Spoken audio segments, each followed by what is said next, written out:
Bank GmbH against RusChemAlliance. Now, Mr. Gunning, there is absolutely no need to take us through the factual background. We're very familiar with it, and we've read the judgments below, so you can go straight to the issues. Thank you, my lord. I will do that.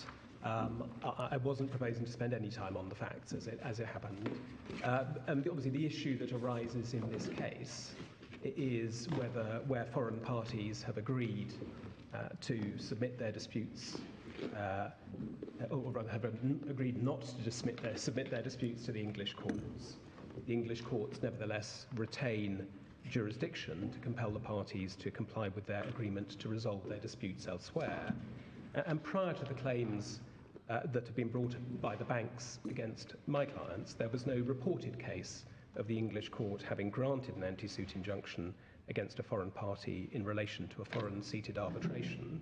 So the relief that the Court of Appeal has granted in this case and in the parallel case in Deutsche Bank is novel.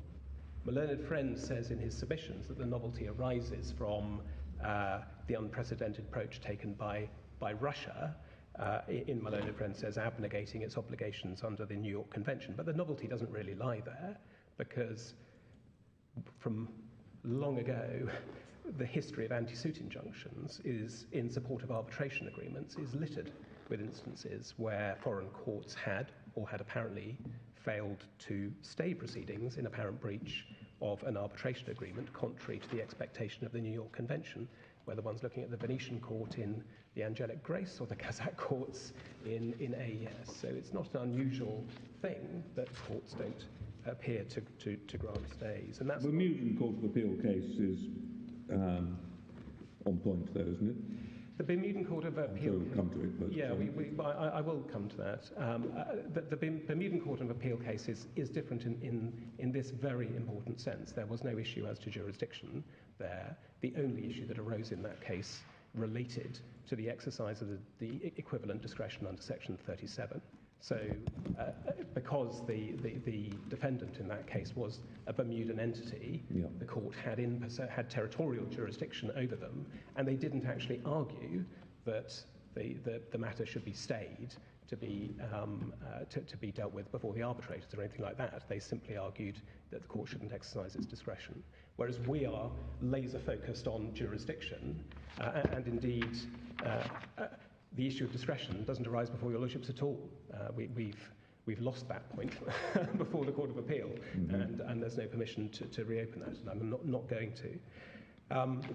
So the two issues that we obviously have here in relation to jurisdiction are firstly about whether or not the arbitration agreements in the bonds were governed by English law, and then secondly, whether England is the proper place. So the first of those is paragraph 3.16c of PD 6b point, and the second is part 6.37.3 point.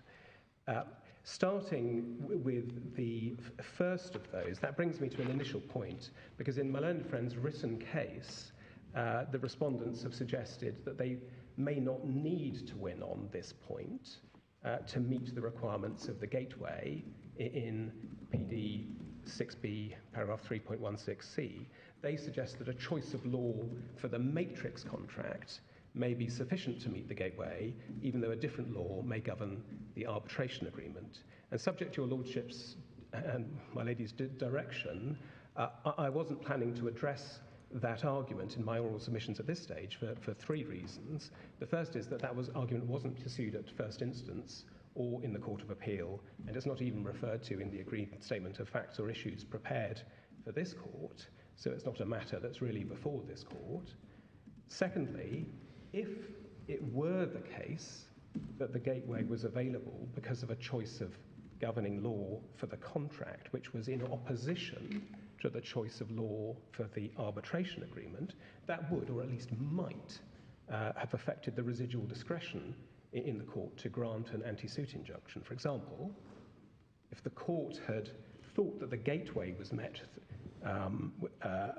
even though the arbitration agreement was governed by French law. It might have wanted to reflect further on whether it should intervene finally, or its intervention should be pending a decision by a French arbitral tribunal, or at least to give there some liberty to apply in the event of the matter going to a French arbitral tribunal. But my clients haven't been afforded permission to appeal on that point, and so however tempting it might be to address it, this isn't the proper case to be dealing with it in.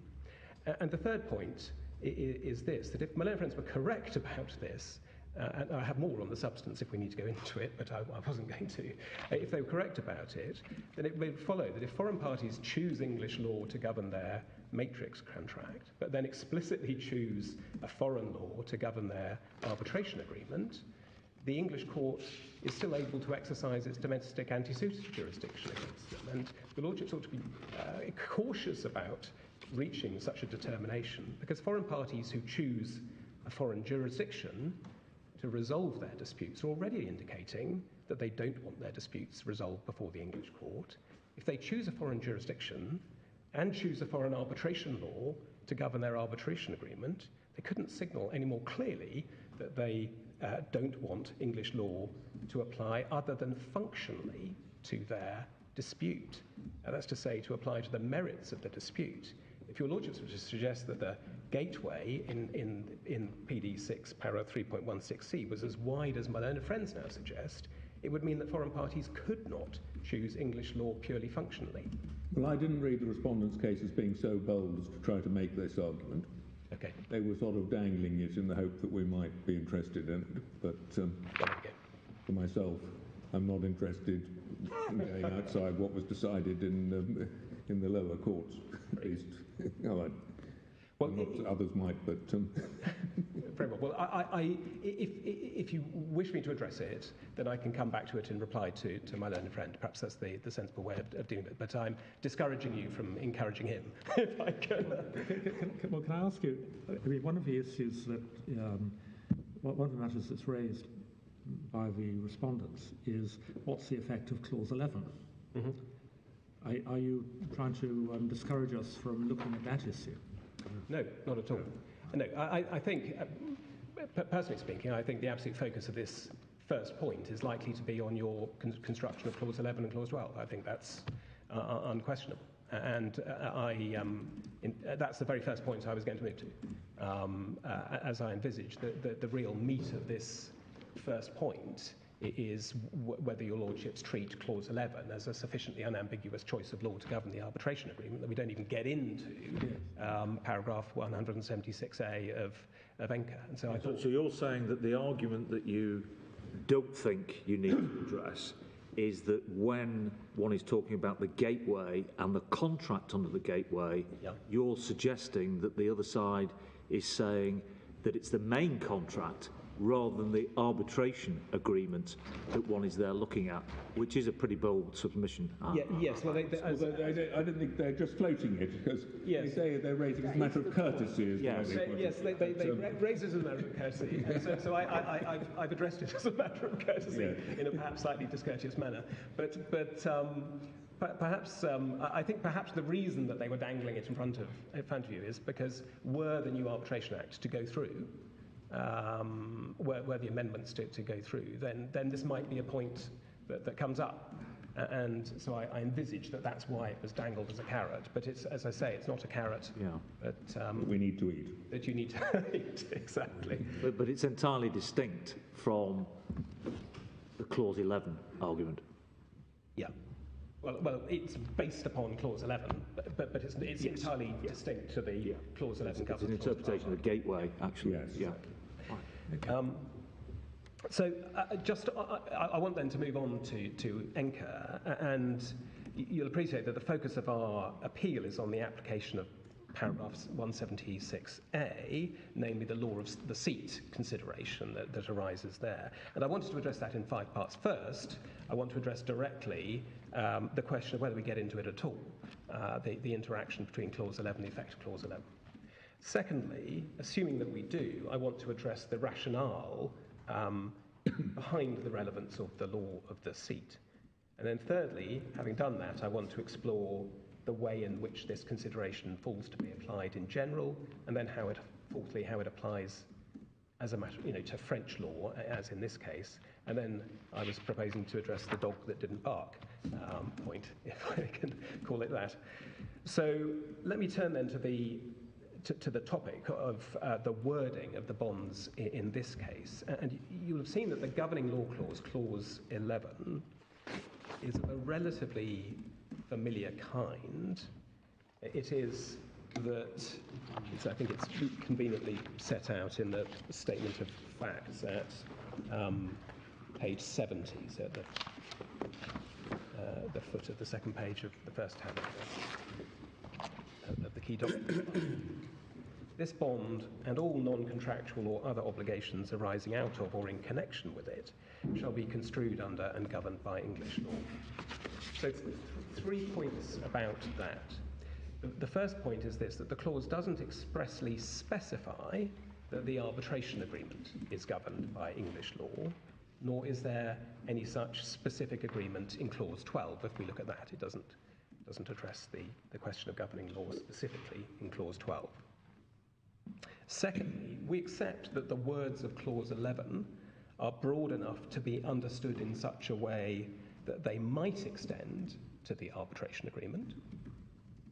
But thirdly, we say that whether they do so extend is a question of interpretation and inference, and it's at that stage that your lordships get into paragraph 170 of ENCA. And standing back from that, our case is that the approach that the court takes to language of this kind, and I know this is a statement of the bleeding obvious, is a question of interpretation, and guidance on the court's approach to that question of interpretation is set out in paragraph 170 of ENCA. We do not say that the question of whether or how you interpret the contract is unaffected by the language of the contract itself. The majority in ENCA at paragraph 35 made the very point that language may be more or less explicit, and the extent to which a contractual term is spelt out in so many words or requires a process of inference to identify it is a matter of degree. But the language in this case is, if I could call it such, is pretty bog standard as a governing law clause. It's not been attenuated in any way to make it specifically clear that the choice of governing law is to govern the arbitration agreement.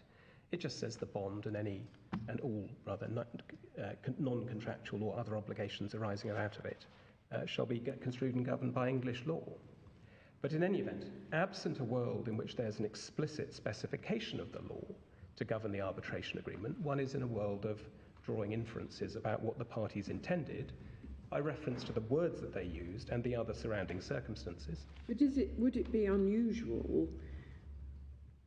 even though people presumably know about this separation of the arbitration agreement from the host contract, is it still unusual for parties not expressly to say, either in the governing law clause of the main contract or in the clause that chooses the seat, is it still rare for them to not deal with what the governing law of the arbitration is? Yes, it is. I think it was accepted, both in ENCA and in Kebabji, that it is unusual to specify the law governing the arbitration agreement. Unless things have changed, sophisticated commercial parties are quite sophisticated, but not so much so that they tend to think about the fact that the arbitration agreement might have a different law from the main law of the contract or the law of the seat. Yeah, quite. It's rare. Well, can I answer the question in this way? It would be rare, though not unheard of, to see a clause that said that this bond shall be construed under and governed by English law. The arbitration agreement shall be construed and governed by French law. That would be unusual, not impossible.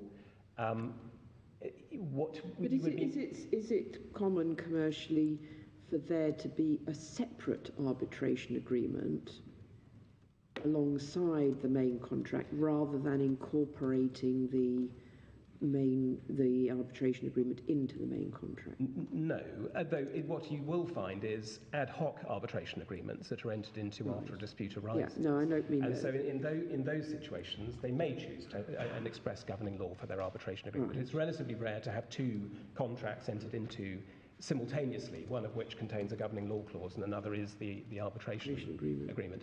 What you will find are the incorporation of reference, as we have in Clause 12, to institutional rules, and some institutional rules may give direction as to what the law governing the arbitration agreement is.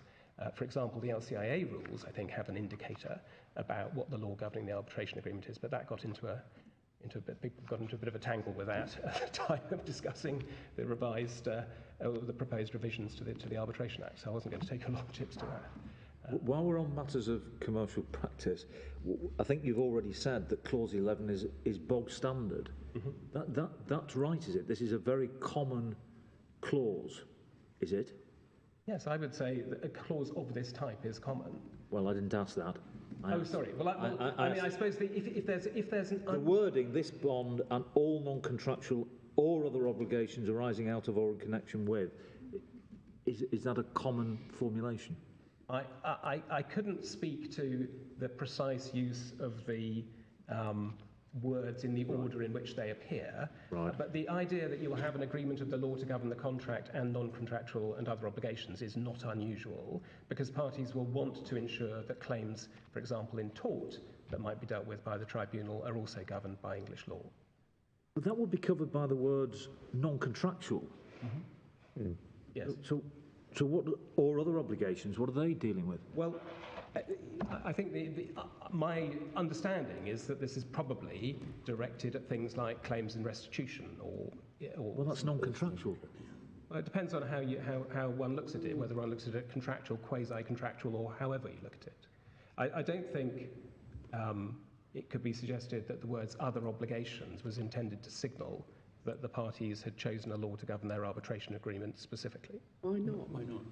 Well, because it's a very general form of words. Well, isn't that the point? That one could hardly imagine a wider form of words. Well, I suppose it's the breadth and the width of it that indicates that it's intended to apply generally as the law that the tribunal is intended to apply to the merits of the dispute. And it's intended to capture every variety of dispute that they might have, contractual or non-contractual, whether howsoever it arises. For example, collateral contract, however it might arise. But it does not purport to specify an agreement about the arbitration agreement. It's a general form of words. So you would say it's confined to what one might call substantive issues and not procedural issues. Is that right? It would be confined to the substantive issues, yes, as opposed to procedural. Well, it's the substance of the arbitration. That's why I was pausing, because yes, it's substantive, but it's substantive in the sense that this is the substantive law that the tribunal will apply to the bond or other dispute that they have in front of them. But, yeah. So, this distinction between substantive and procedural, that doesn't leap out of the language of Clause 11 itself, and one might think that the obligations in respect of the arbitration are obligations under the bond.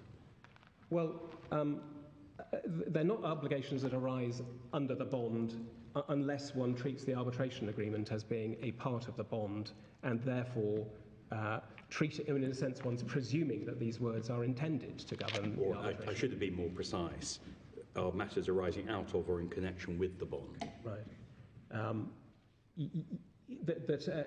A dispute about the arbitration agreement could be a dispute arising out of or in connection with the bond. But just also the operation. The operation of an arbitration will involve implementation of various obligations on the parties to make the arbitration work. Are those not obligations arising out of or in connection with the bond? I wouldn't think so, and I wouldn't think the parties would be expecting, if their arbitration was to be seated in Paris, that their obligations in relation to the procedural matters for that arbitration were to be governed by English law. It would be a very odd choice. But the thrust of my point is that where one has, if I might put it, non-specific words, so in other words, words that do not specify a choice of law to govern the arbitration agreement, one is into a question of interpretation. And so one has, on the one hand, I'm not suggesting for a moment that you ignore the words. As it happens, the Court of Appeal thought that if the arbitration agreement was captured, it was captured by the words of the bond, not by the... I was going to ask that. What is the definition of bond with a capital B in clause 11? It's not definite. I don't think it's defined in the bond. It's not defined in the bond. No, and indeed it seems to have a kind of moving definition as one goes through the terms. So if you were to look at clause 6, which says that the bond expires on a certain date and for certain provisions which remain, I mean, that's obviously thinking about the substantive obligations under the bond, not the obligations under the arbitration agreement. So when you see the word "this bond," you have to understand it in the context in which it's being used. And in any event, the words are what they are, and so but the question is how you interpret whether it's so clearly an explicit choice of law to govern the arbitration agreement that you don't even get into any other consideration, and I would submit it isn't that, or whether one's in the process of interpretation that this court set out in Enker, and that's his. Just last question on this. Yeah, sure. From me anyway. Am I right in thinking that the language of clause 11 seems more expansive, arguably more determinate than the relevant provisions which were considered in Enker? Because I think Enker was... Well, I think the point in Enker was that there wasn't a choice of law, and that was why... one had to infer back from identifying what the contract. If I could draw a distinction, it would be Kababji, where, if anything, the wording was probably more specific, because in Kababji, and it's in the authorities bundle that. Kababji had a definition of the contract which included all the clauses in it, I think. Exactly. It's a page 1713, and this agreement consists of the foregoing paragraphs, the terms of agreement set forth herein below, the documents stated in it, and any effective exhibits, schedules, or amendments to the agreement or to its attachments. It shall be construed as a whole, and each of the documents mentioned in it is to be regarded as an integral part of this agreement and shall be interpreted as complementing the others. So it was a rather more specific, not that this point was ever argued in Kababji anyway, but it was a rather more specific clause. Now, as it happens, the court in paragraph 39 found that you didn't have to rely on that belt and braces wording to find that it was a sufficiently explicit choice of law. But that goes to my dog that didn't bark point. But you would support Lord Justice Males's analysis at paragraph 55 on page 872? So, as I understand it, that's effectively what you're saying. Yes, so effectively, yes, exactly. There was our submission below that the phrase non-contractual or other obligations explains the choice of English law beyond the parties' contractual obligations, but nevertheless refers to obligations relating to substantive performance of the bond. Yeah. That was our submission below. Yeah. Now,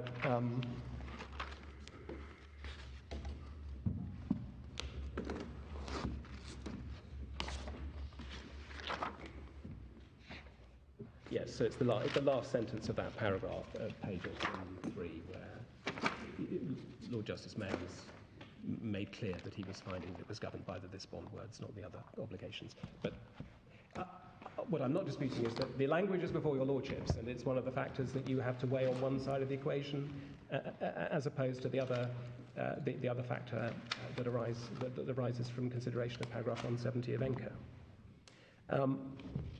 And one can see that if one looks at paragraph 170 of Enker. We set it out at paragraph 10 of our written case, which is at page 84 of the bundle, though it's at page 4060 if you want to see it in the report. And what my learned friend has called the cadence of the decision in ENCA is one in which at paragraph 173, the court identified that it had to apply the rules of interpretation, contractual interpretation of English law. That's all agreed. At 174, the court drew an implicit distinction between where the applicable law to the arbitration agreement is specified and where there is just a choice of governing law for the contract. And that reflects a distinction that had been made earlier in the judgment. And 174 then goes on to say where there was just a general governing law clause, that will generally apply to the arbitration agreement. The court then made clear at 175, that a choice of seat was not enough without more to negate that inference. And then at 176, the court explored how the inference that the law governing the contract was to extend to the arbitration agreement might be negated. So what one can see is the court is looking at the language and then weighing up the inferences that arise from the language against the inferences that arise in 176. And the point that one takes away from this is that absent an explicit choice of law to govern the arbitration agreement, one is in the world of weighing up competing indicators. One is the choice of law to govern the contract, and the other factors are those set out in 176.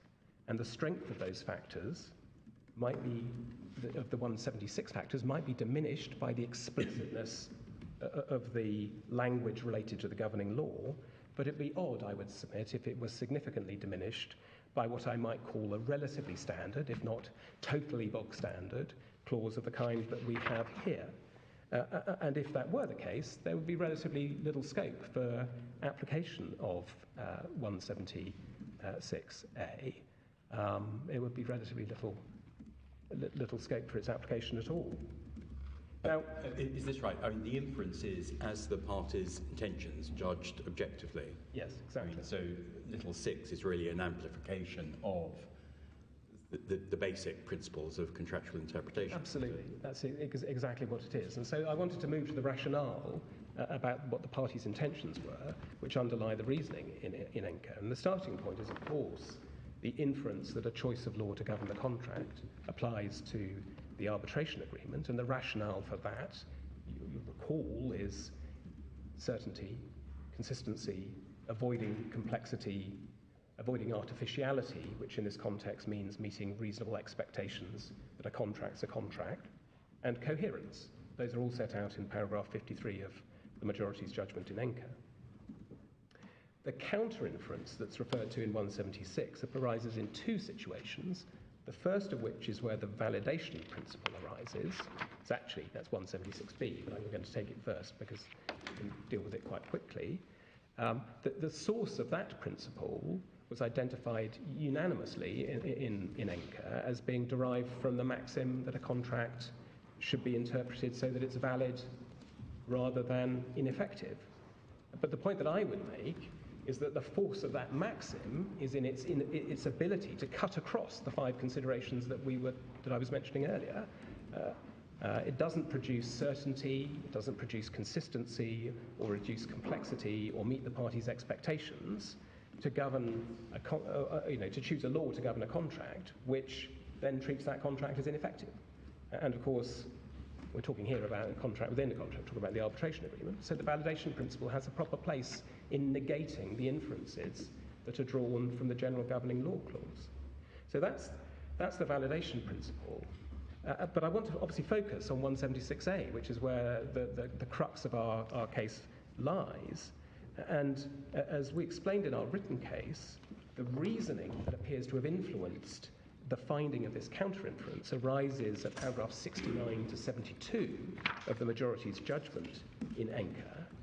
And before I turn to that, I just wanted to make 2 preliminary observations. The first is that counter-inference was not simply based on the notion of separability.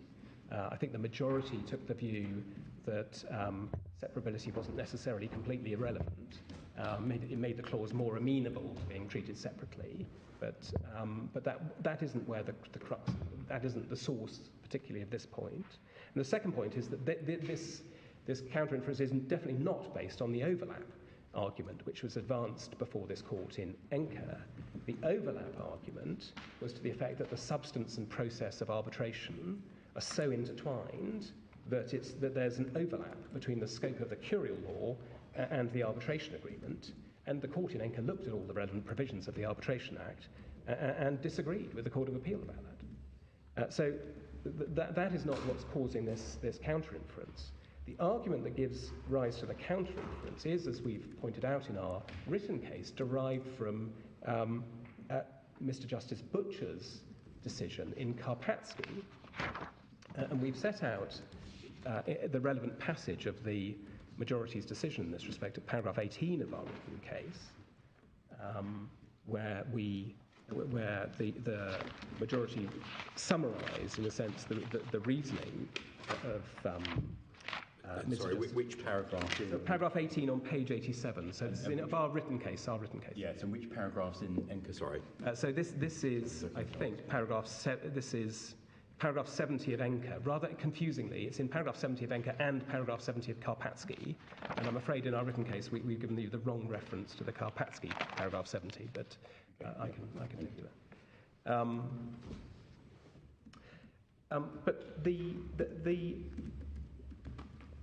But the critical rationale in Mr. Justice Butcher's decision can be summarised in 3 steps.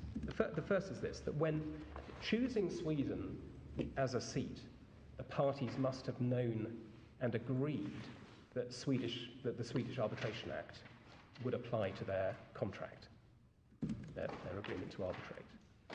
Secondly, the Swedish Arbitration Act, as interpreted by the Swedish courts, had the effect that, absent an explicit choice of law for the arbitration agreement, the law of the seat, in that case Sweden, would apply.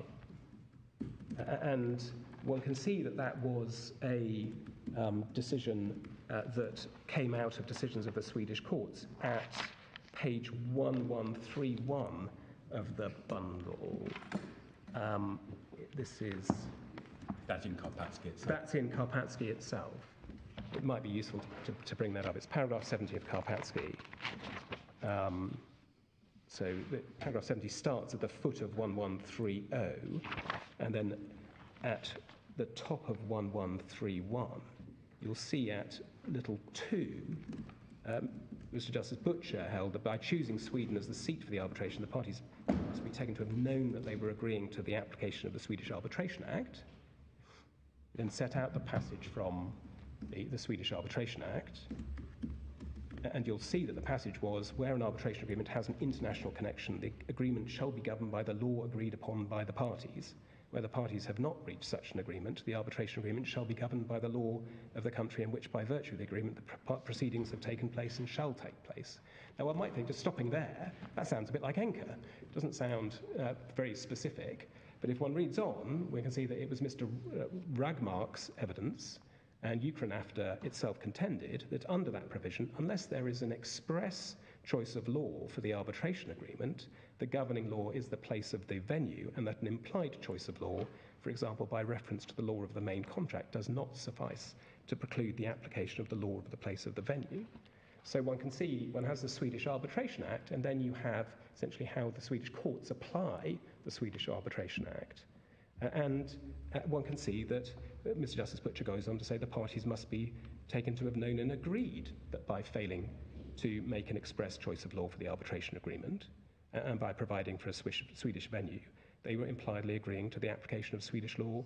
So the gloss that the Swedish courts had put on it was to say that where it refers in section 48 to governed by the law agreed upon by the parties, they've glossed that to mean expressly agreed in the contract. Yes, exactly. And that does seem to be a feature of the continental, if I can put it that way, systems, that they look for for an explicit agreement to the contrary, an explicit typically in the arbitration agreement, and that's the position in France.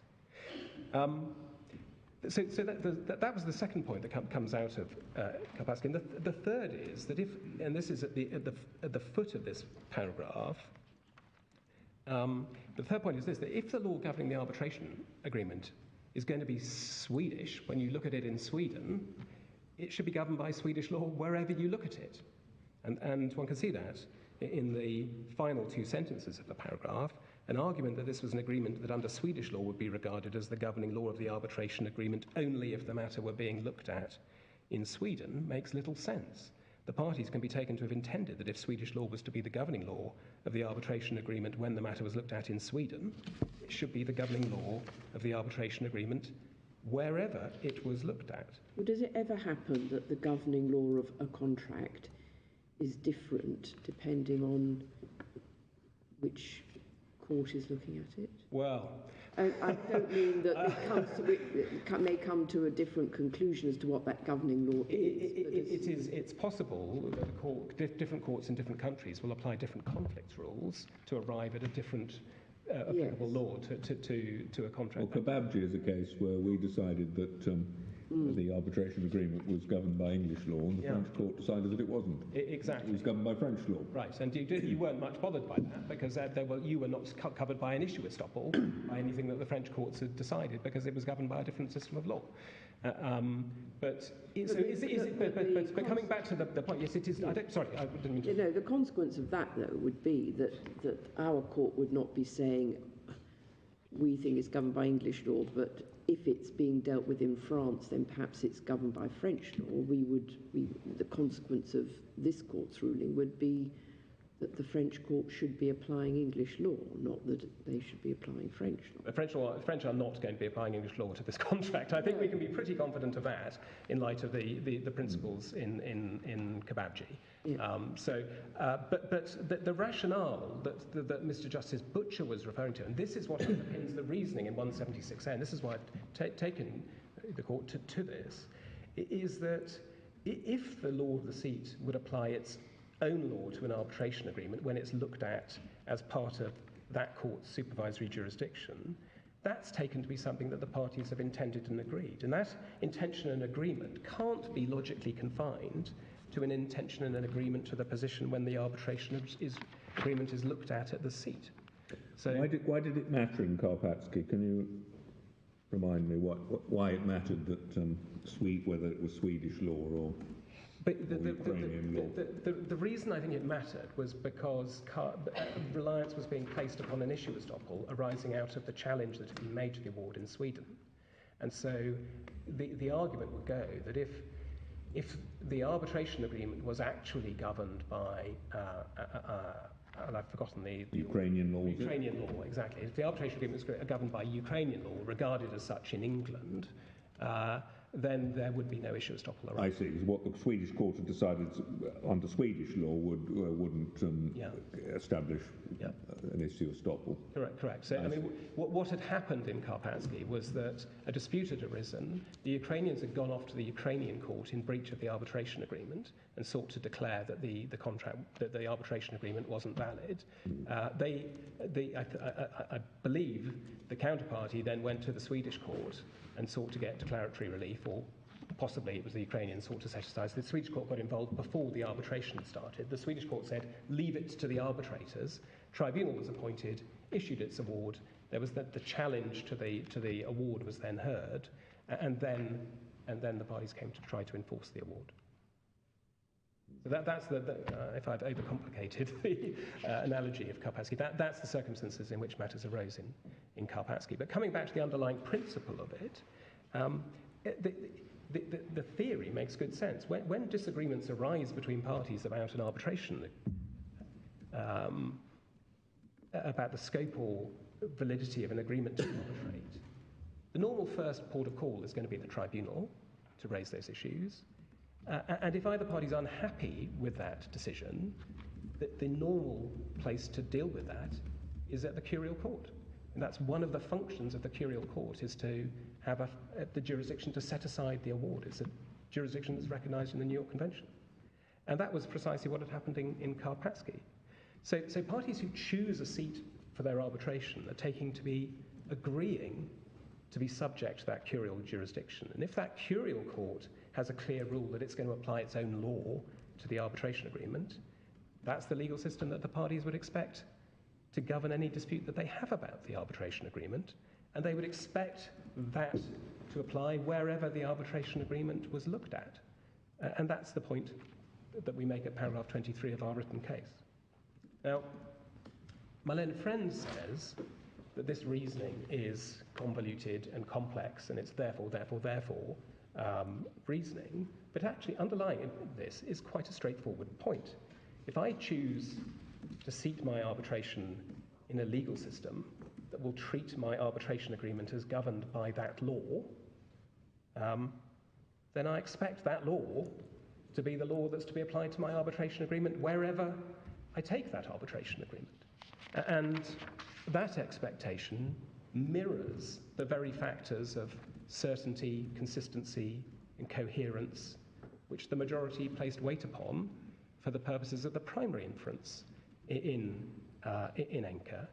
It doesn't make a huge amount of sense for the parties to intend that the parties' arbitration agreement will vary depending upon where it's looked at. Their natural expectation would be that it would be fixed. The natural place to fix it is the curial court, because that's the place where you would expect to take disputes in the first instance about the existence and validity and scope of the arbitration agreement. And so part of the reasoning is that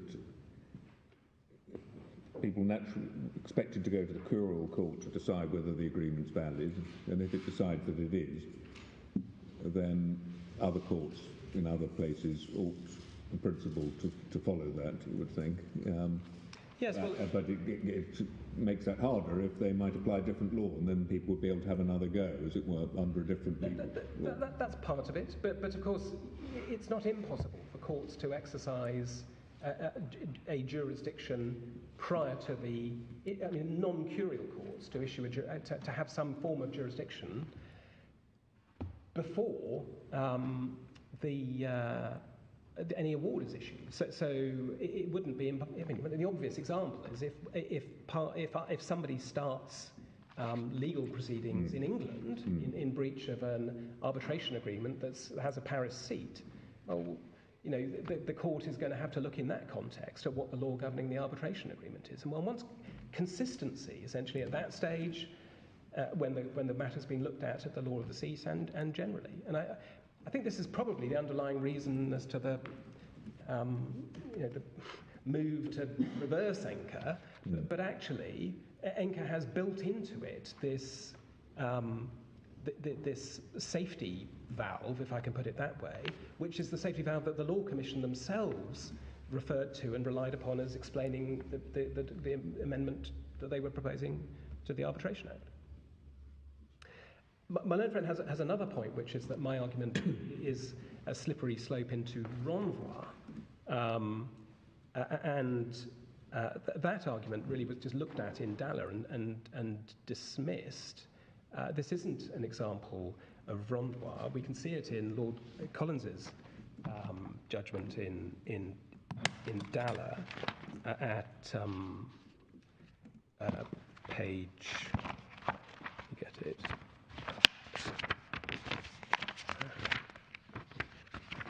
Yes, it's page 1316 of the bundle.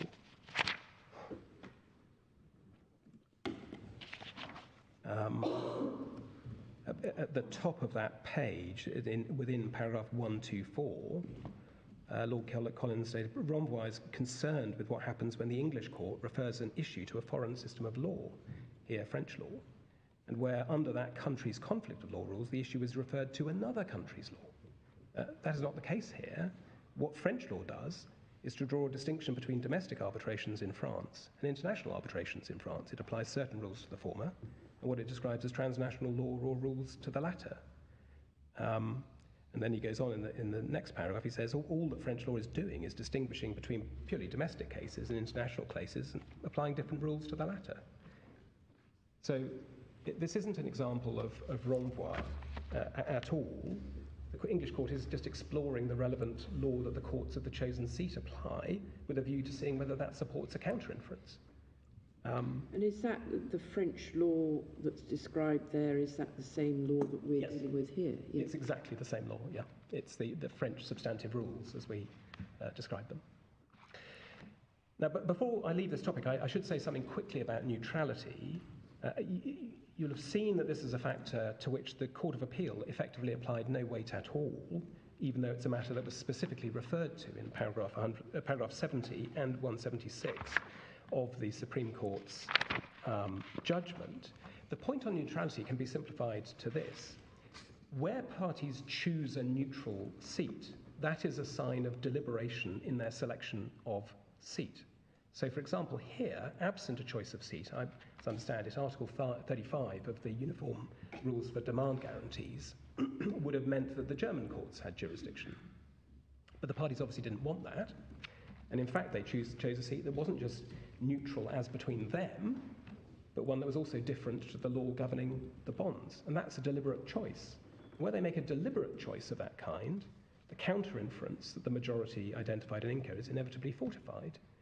If, by contrast, a party finds themselves unable to negotiate a neutral seat and is forced into a non-neutral seat, that may lessen the force of the inference in 176A, but it will depend, because maybe that the home seat is in fact a neutral seat. It may be that it isn't. So neutrality, where it is selected, is important and was a legitimate factor for the court and for Mr. Justice Butcher to have regarded as significant in their decision. That brings me on to the third general topic, which was how the contraindication identified in paragraph 176A is to be applied in practice. And once the straightforward basis for the rule is understood, its operation is quite straightforward. You look at the law of the seat and you ask whether it provides for the arbitration agreement to be subject to that law, and if it does, it applies, because that's what the parties would expect. And my learned friends suggest, well, it's not as straightforward as that, because they suggest if you're in that territory, you have to determine whether the law in question is, quotes, the right type of law. Now, at first instance and before the Court of Appeal, they suggested that the law had to be statutory, but I don't think that is a point they continue to make in their written case. Their present case is instead that the law has to be a, quotes, substantive national private law, close quotes, which is, quotes, transitive, close quotes, and possibly only applies as part of the curial law. And I'm going to address those points in the context of French law in a moment. But my starting point is that one can be too refined in one's analysis of these sorts of things. The idea, for example, that foreign parties, when they're discussing their choice of seat, are thinking about whether the law of the seat is contained in Chitty or in Dicey, is, with respect, completely unreal. They're not going to be having that discussion. If they're having a discussion about the textbook related to the seat, then they're going to be looking at an arbitration law textbook, and they will see Kebabji, and they will see that French law applies its own law. So you're saying the French may apply a different set of rules from the rules they would apply to a purely domestic arbitration, but both the domestic arbitration rules and this set of rules, transnational law, as Lord Collins calls it, are both French law for this purpose. I'll come on to make that point, but yes, my point is going to be that in fact it is substantive national private law anyway. But if I'm wrong about that, I feel one's into such a recherche kind of an analysis that it doesn't conform to the concepts of certainty and avoidance of artificiality that underpin this court's ruling in Enco. And the same point goes for whether the relevant law operates, quotes, transitively or, quotes, intransitively. It's a little unlikely, I would submit, that the parties will care too much how the law of the seat comes to apply its own law to an arbitration agreement, so long as it's clear that that is the law that the courts of the seat will apply.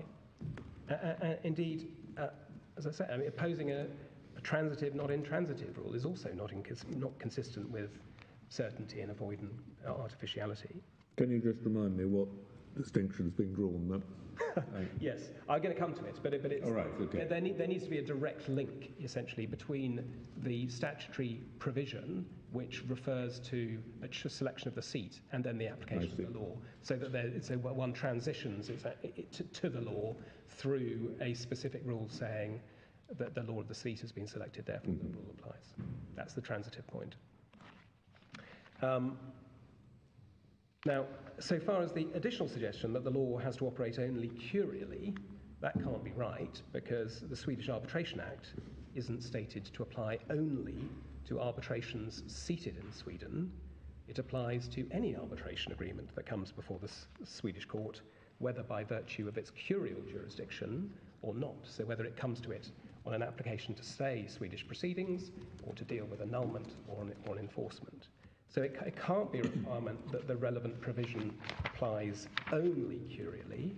What matters is that it is the law that it is applied in the event that you seek your arbitration in Sweden.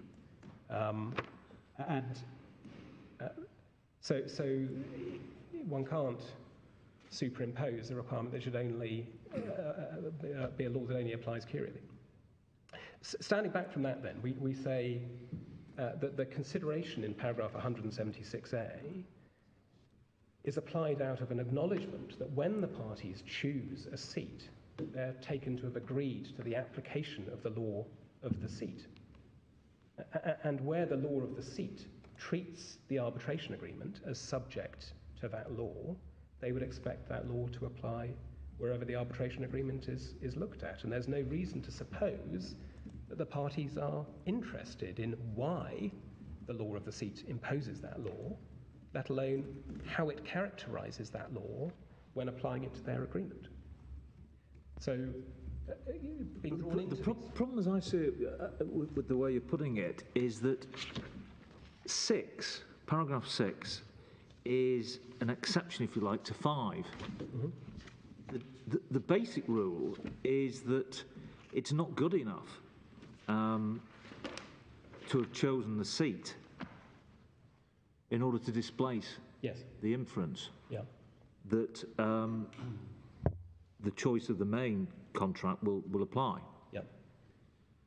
The way you're putting it would appear to be a very wide exception to that, whereas one would expect the exception to be extremely narrow so as not to undermine the proposition in 5. Well, the width of the exception depends upon how many places adopt the law of the seat approach. That's what affects how wide the exception is. We know that the law of the seat approach is adopted in France, or France will play French law. We know it's applied in Stockholm. That's another of the major arbitration seats. But it isn't applied in England. It's not applied, so far as I'm aware, in Hong Kong or in Singapore or in New York. So when one's looking at the major international arbitration centres, how wide is this exception? I'm not sure it is as wide as one says. There's an interesting analysis, there's an interesting reference in the Law Commission's report to the percentage of jurisdictions which adopt a law of the seat approach and that adopt another approach, which suggests that 51% adopt a pure law of the seat approach, and then essentially francophone countries use the French approach. But one has to understand that the arbitration is predominantly focused, international arbitration is predominantly focused around a relatively small number of centres. And so it may well be that there are parts of Francophone Africa, many countries in Francophone Africa, which will apply the same approach as France. But that doesn't mean that it's a very wide exception, because one doesn't commonly see disputes of that kind. One doesn't ever see them, but one doesn't see it commonly. So I think one can overstate the width of it.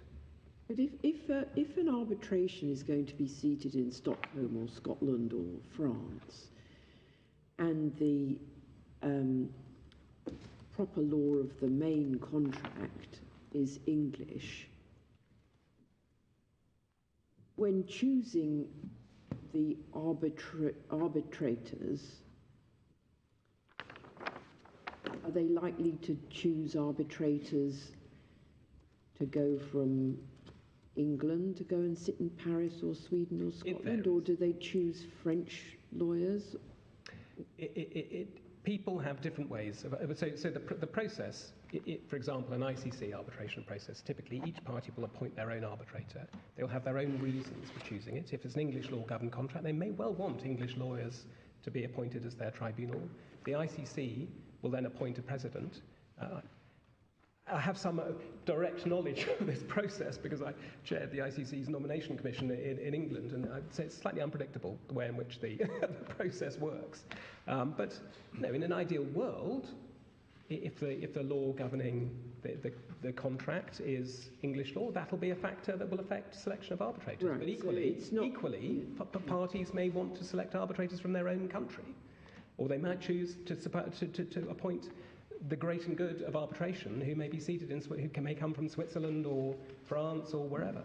But the fact that they choose a French seat, even though the governing law of the main contract is English law, we don't read anything into that about the likely nationality, training, expertise of the arbitrators. I don't think I would strongly sit for weeks in Paris than in somewhere else. I wouldn't encourage you to assume that in international disputes where English law is chosen, parties universally choose English lawyers as the only members of their tribunal. No, but they don't necessarily choose the law of the seat. No, they don't necessarily choose tribunal for the law of the seat, but the tribunal is likely to apply the law of the seat to determine what is the law governing the arbitration agreement, because it will be aware that it wants to have an enforceable award, and the place where its award is most likely to be challenged is at the seat. So, in fact, if one looks in Kebabji, there were 3 members of that tribunal, one of whom was Klaus Reichert, who was the only dissenting arbitrator, but even he agreed that the arbitration agreement was governed by French law. So one can see that, I don't think you can draw any inference about the law governing the arbitration agreement from the presumed nationality of the arbitrators derived from an assumption about where the arbitrators are going to come from based on the governing law of the agreement. That is quite a stretch. Can I ask you this question? We've got the position in Sweden and Scotland where we've got a very clear provision because it's laid down in legislation. Yeah. Now, as I understand your submission, are you saying that the French law is that the law of the seat is the governing law for the arbitration agreement in such a clear way as is laid down in Sweden and Scotland? Okay, so the law, France does take a different approach to Scotland and Sweden in this approach. I was going to come to this. I was going to come now precisely to the characteristics of French law. Right. And one of the points... But so far you've been telling us, well, French law it's the law of the seat. French law it's French law when we look at it, unless you've explicitly agreed. No matter where you've seated your arbitration, we will apply French law to it unless you've expressly chosen that your arbitration agreement is governed by some other law. That's French law, in a nutshell. And you're saying that's clear-cut in French law? It is. Are you? And does that therefore contradict what Lord Justice Mail said? Yes. That he understood French law to be based as default, or in fact over everything, on the common intention of the parties? Exactly. That is at the heart of our criticism of the Court of Appeal's decision in this case. It is a challenge to paragraph 63 of the Court of Appeal's judgment, where it summarised French law as being that the law governing the arbitration agreement depends upon the parties' common intention, which they said is not much different to English law. And that is just not an accurate précis of French law.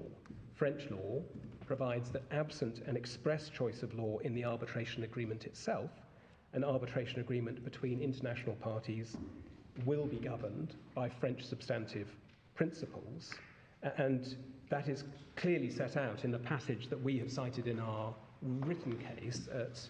Did you say a moment ago that is regardless of whether the seat of the arbitration is in France? It's regardless of whether the seat is in France or not. If you happen to seat your arbitration in France and you go to the French court, they will apply French law.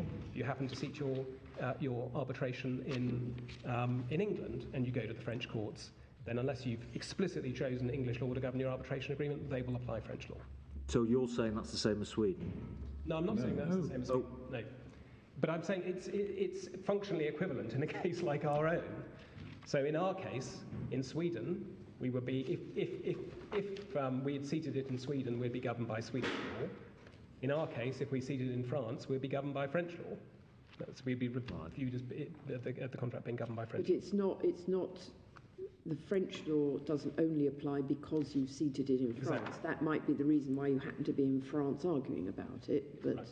If you were in France for some other reason, then it would still be French law applied. Yes. So if I seek to enforce my, so if Kebabji had happened in England, if the arbitration had taken place in England and the tribunal, and if that agreement had, as a matter of English law, and in fact it found, the Supreme Court found it was covered by English law, had found that Kebabji was a party to the contract, notwithstanding the application of English law, if you'd then gone to France, the French court might have said, well, that award's just fine, because they would have applied French international principles to it. And they derived those from where?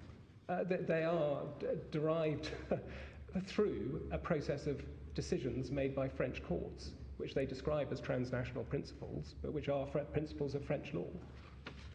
It's perhaps unusual in a civil code country that one has a body of law that's developed through the court system, and that may be why they label them as being transnational principles.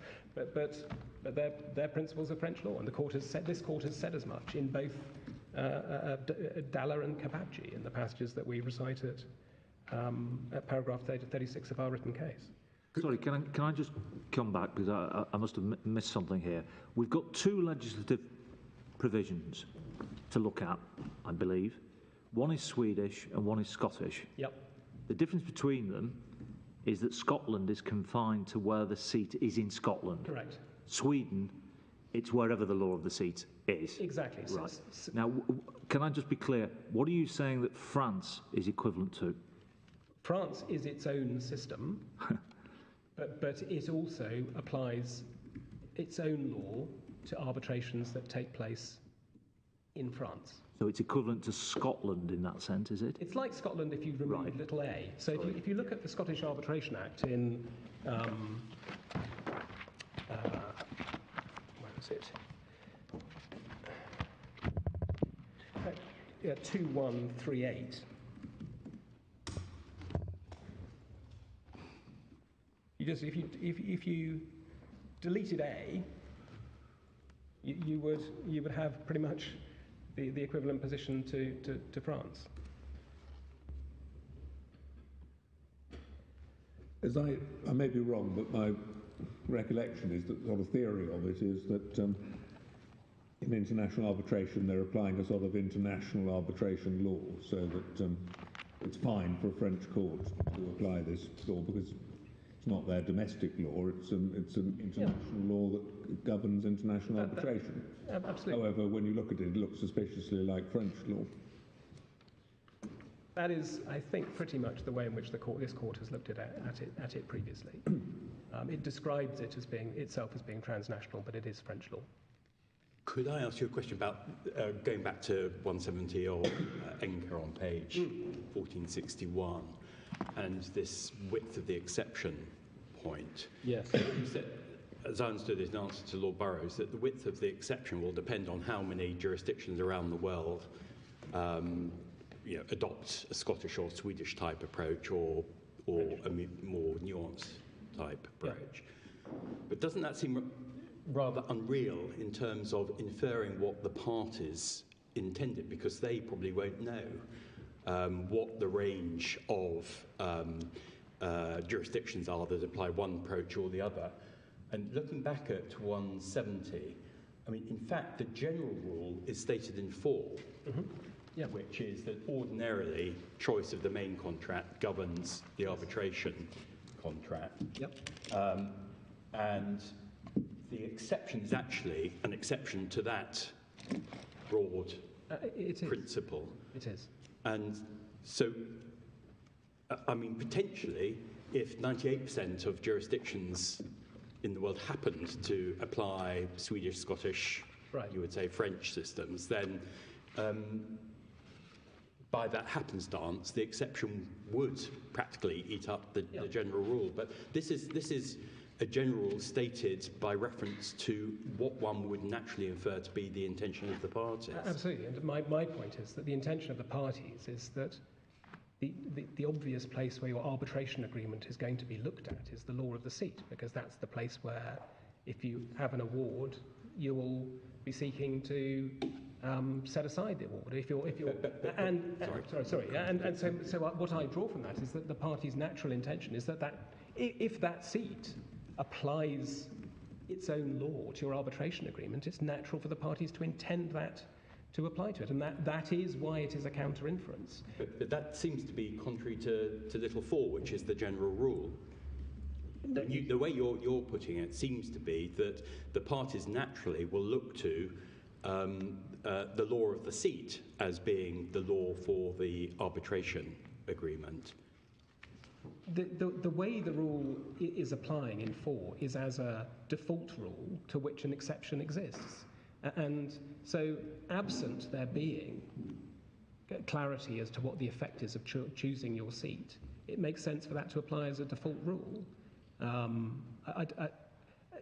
4 is plainly not saying you can't look at the law of the seat. 6A is saying that you do look at the law of the seat, and the reason that it's saying that you look at it is because of the reasoning that we saw in Karpathy, which is reflected in paragraph 70 of the decision in Inca. And once you apply that rationale, it's not that suddenly the focus moves to the seat, it's that the focus will move to the seat where the seat applies its own law to govern the arbitration agreement. Yes, thank you. Can I just be sure I understand this difference between the Scottish provision, which is at 2138, the Swedish provision, which is at 2160, and what you say the French provision is? Because it seems to me that the Scottish provision, which does include 6A, and the Swedish provision, which I think is section 48 at 2160, they do both link the application of their local law to the choice of that locale as the seat of the arbitration. Whereas I understood you to be saying that France is different from both those. Yeah, it is. This is the transitive-intransitive point that I was adverting to earlier. Both of those countries adopt what Malone Friend calls a transitive approach, in that they treat the selection of the law of the seat as triggering the application of the law, whereas France doesn't adopt that approach, and so Malone Friend characterises it as intransitive. My response is to suggest that, well, once one's viewing this through the lens of what the parties are intending, it's sort of unreal to be concerned about how the law applies, and whether it's how French law, how it is that the French law courts come about to apply French law to their arbitration agreement, whether they're applying it transitively or intransitively. If you know that they're going to apply it, it stands to reason that that's what you've intended. But, I mean, against that, going back to the point that I was asking about, that one's trying to infer the intention of the parties, if you've got a very clear signpost like the Scottish or the Swedish provisions, which say directly, effectively absent express agreement, it will be the law of the seat, or the law of Scotland if it's the seat. Might it be said that the parties might be taken to be sufficiently aware that that's a feature of the law of those places, such that one can draw an inference as to their intention from the clarity of the signpost in the local law, whereas in relation to French law, there is not that clarity of signpost, and therefore more difficult to draw an inference as to the party's intention. Talking about clarity of signposting, I think the signposting is very clear in France that they apply French law if you come to bring your arbitration agreement in front of them. So this is not about clarity of signposting. I can't imagine that this court would have taken a different approach to Scots law if they had removed little a from the Scottish Arbitration Act. If the Scottish Arbitration Act said, we're going to apply Scottish law to all of your contracts, arbitration agreements, regardless of where the seat is, unless you've expressly agreed otherwise, I can't see why that wouldn't also apply. In a sense, if that will do, it's even more obvious that if you seat it in a country that's going to apply its own law regardless, that's what you're intending to achieve. Yes, thank you. Now, I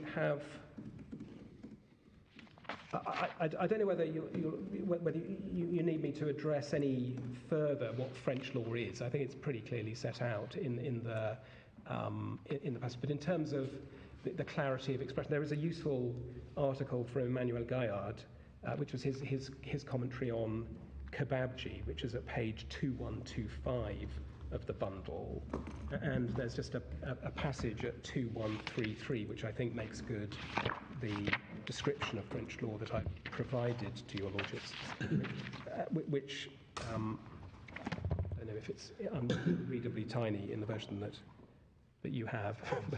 We can enlarge it. You can enlarge it, yeah. Which bit do you want us to read? It's on page 2133, under the heading E, the suppletive nature of the substantive rules of validity. Suppletive. Yeah, which means, I had looked it up actually. It means filling a gap, I think. It says, and this is Emmanuel Gaillard's commentary on the Court of Appeals decision in Kebabji. Unfortunately, he wasn't alive to comment on the Supreme Court's decision. So which is... so at the end of where it says P725 on the left-hand side, you can see in that rather long paragraph, it says that about 4 lines up from the bottom of that paragraph, this is to say that the substantive rule governing the validity of the arbitration agreement and all the substantive rules governing the arbitration agreement in French arbitration law have a suppletive character. The parties may depart from them. For this to be the case, however, they must do so expressly, e.g. by stipulating that this arbitration agreement shall be governed by the law of a particular state. This situation is likely to remain extremely rare for arbitration clauses, but perhaps less so for arbitration agreements, where the parties are generally more articulate. That's the way he puts it.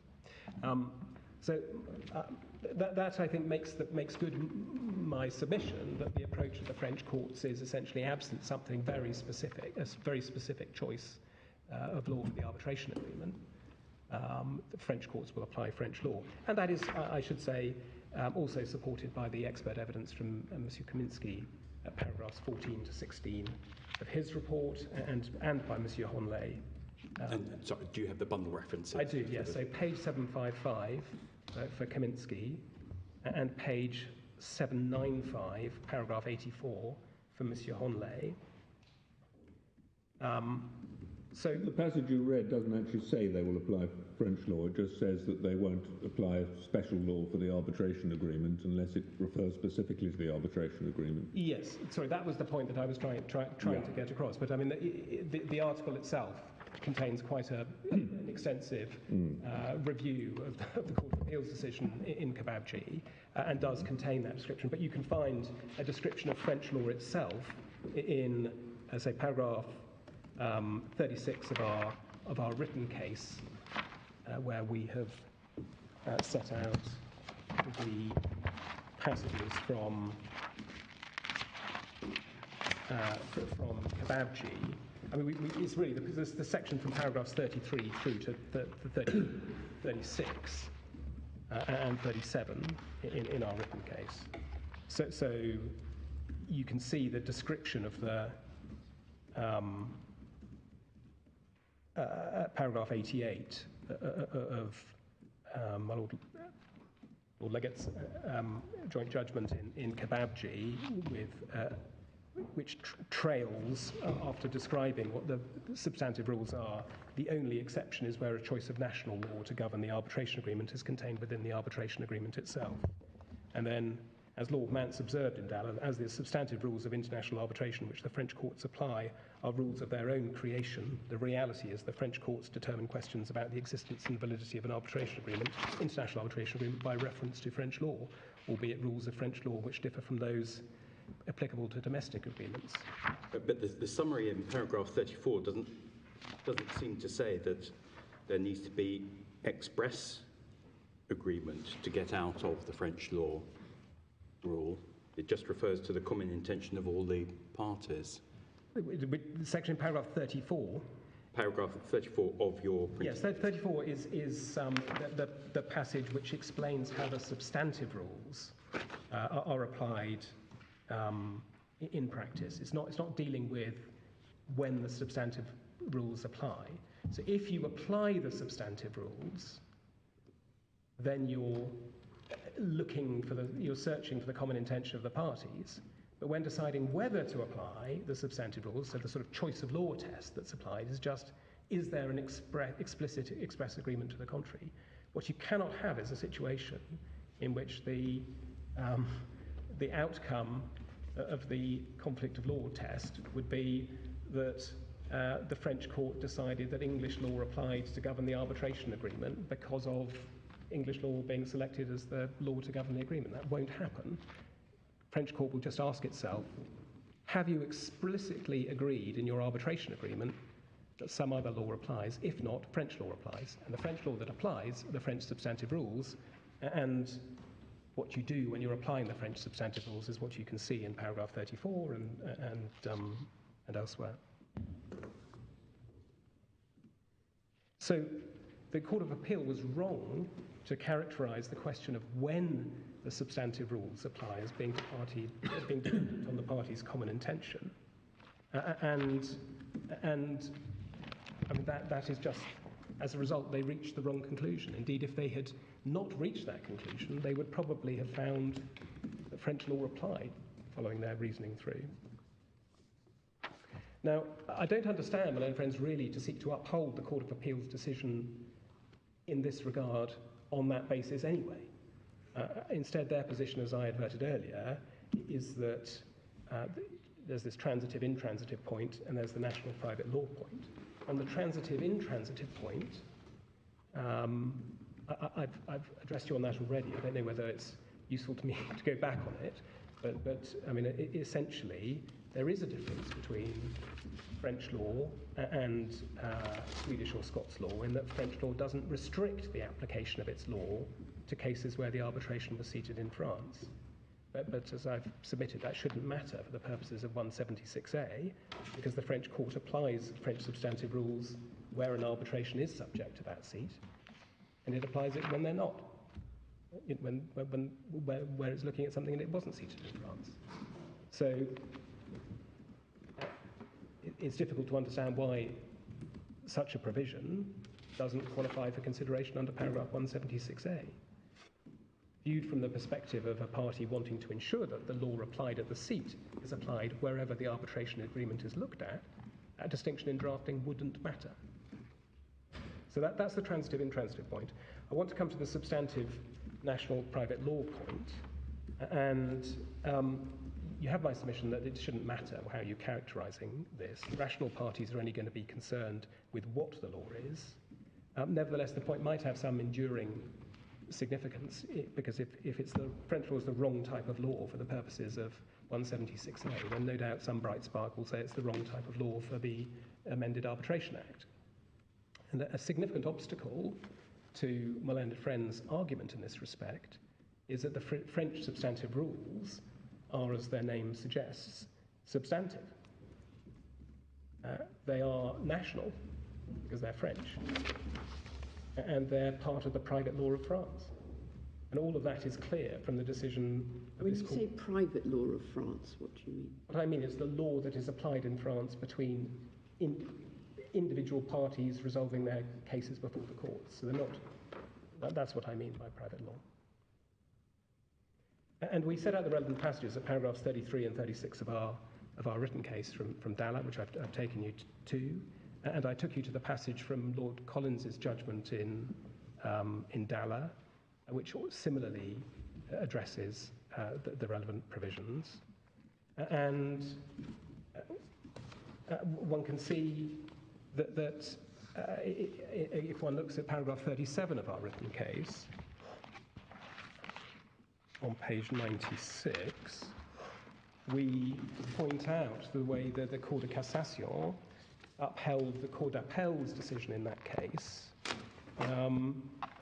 observing that the Cour d'Appel had legally justified its decision to consider the existence and efficacy of the arbitration clause, not in the light of English law, but in light of the substantive rules of French law in international arbitration matters. So it seemed to regard itself as applying... Sorry, where were you reading from? Paragraph 37, All right. where we set out the passage from the Cour de Cassation's decision in Kebabji, which is in the bundle at page 2124. So, would Mr. Justice Butcher's reasoning apply if the Court of the Seat wouldn't apply its own law, but would apply some different law? I mean, if one wants to have a consistency of it's always been the same law, and the seat is the natural place where people go to supervise the arbitration. Does the logic in principle carry through that whatever they regard as the law that governs the arbitration agreement ought to be the law that we regard it too? Suppose otherwise you get the same. His point about we should look at it the way it shouldn't matter where you are, how you look at it. I think that would be directly contrary to ENCA. I know. I'm just wondering whether ENCA stands up as... So no, I don't think that can be right. But the justification for it is that it's difficult to infer the party's intention by reference to a rule, a conflict of law rule, which is itself then based upon the party's intention. It becomes all rather circular, which is why in ENCA it can't be right that ENCA would suffice for the purposes of 176A. And I don't think that was what, I don't know what Mr. Justice Butcher had in his mind in Karpatsky, but it's quite clear that the rationale it doesn't exist in that sort of scenario. Now, in trying to distinguish those passages from Dalla and from Kebabji, to which we've drawn attention in our written case, my learned friends are drawn to say, well, those are cases about enforcement, and what might be taken as the right type of law for enforcement it may not be enough at this stage. This is in paragraph 93 of their written case. But there's no suggestion that this characterization of French law is a characterization that only applies after an award is made and on enforcement. And it would be objectively odd to suggest that French law is just fine to govern your arbitration agreement after an award is made, but won't do beforehand. As this court found in ENCA, and actually confirmed in Kebabji, it would be illogical if the law governing the validity of the arbitration agreement was to differ depending on whether the question is raised before or after the award is made. One can see that in ENCA at page 1449, paragraph 136. Reference was made there to Professor Vandenberg's observation. It would be illogical if the law governing the validity of the arbitration agreement were to differ depending on whether the question of validity is raised before or after an award is made. And similarly, in Kebabji, at paragraph 35, I appreciate I'm jumping around. It's page 1712.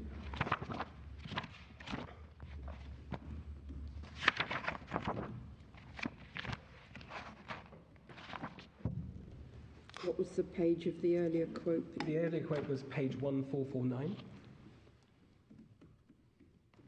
paragraph 136 of ENCA, and the latter reference is paragraph 35 of Kebabji at page 1712.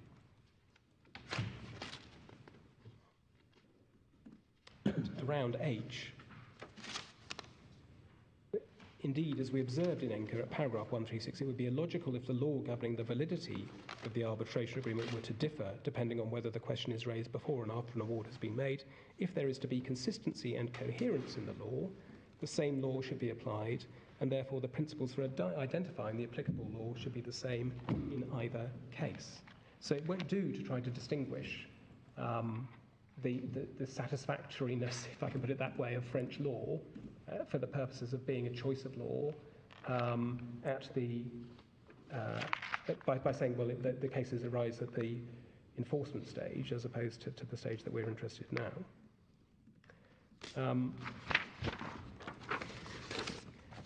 And similarly, I think in ENCA at 141, this is page 1451, the majority held that the court should apply the same conflict rules to identify the governing law, irrespective of whether the arbitration has a domestic or foreign seat, and irrespective of the stage at which an issue about the validity or scope of the arbitration agreement is raised. So my learned friends are not correct to treat the French substantive rules as the wrong type of law. If the parties choose French law to govern their arbitration agreements, they choose the French substantive rules to apply. That's the law the French courts will apply to arbitrations that come before them, and that's the law that the parties would expect to be applied curially, and it should suffice for the purposes of the contraindication. So that takes me to my final point on proper law, which is the dog that didn't bark point.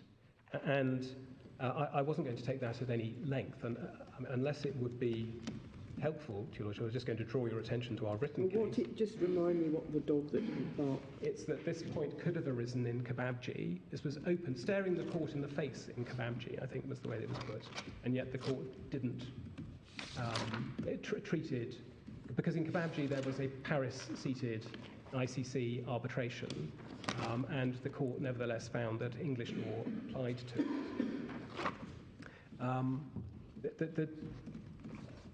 As we point out in our written case, the point that I'm arguing before your lordships now simply wasn't argued in Kebabji. On the contrary, counsel for Kebabji expressly confirmed that he did not rely on paragraph 176A, and so it wasn't for the court to take the point. Is there a transcript passage that we've got in the bundle? You refer to it in the footnote of your case, but it doesn't give the bundle reference. Well, that's because we didn't want to burden you with the transcripts from Kebabji, but we can provide that. Well, just the pages. I mean, not the whole thing, but yes, the pages where you refer to. Yes, it's but because let me just find it. It'll be.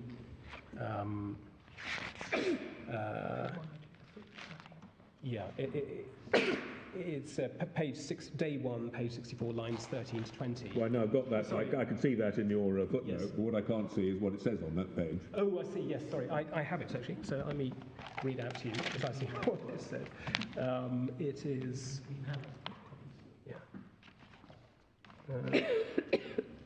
I mean, we'd be sent the relevant page. Yeah, so just the page. Maybe you could just send us the page, the two pages you refer to. So what he did was to read out paragraph 170, and then he said this. Then at 6, additional factors which may, however, negate such an inference and may, in some cases, imply that the arbitration agreement was intended to be governed by the law of the seat are any provision of the law of the seat which indicates that where an arbitration subject to that law, the arbitration agreement will also be treated as governed by that country's law. That is not our case here, is what he said. So that's what he put. And then, as you will have seen, the Respondent's Council... and you're saying he missed a trick because had he taken that point, he would have been on a winner, but... whether he would have been on a winner is a different point because the wording in Kebabji was different, but he missed a trick. I mean, perhaps I can put it this way. If one's looking at dogs that didn't bark, the dog that didn't bark, you're looking at the wrong dog. It decided not to bark. It deliberately decided not to bark. Yeah, that dog. Yeah, exactly. But I. No, we don't go there. Busy doing something. That was all I was going to say about that point. I mean, this point is now before your lordships and your ladyship, and it's reach your own conclusions. So I want to turn to proper place.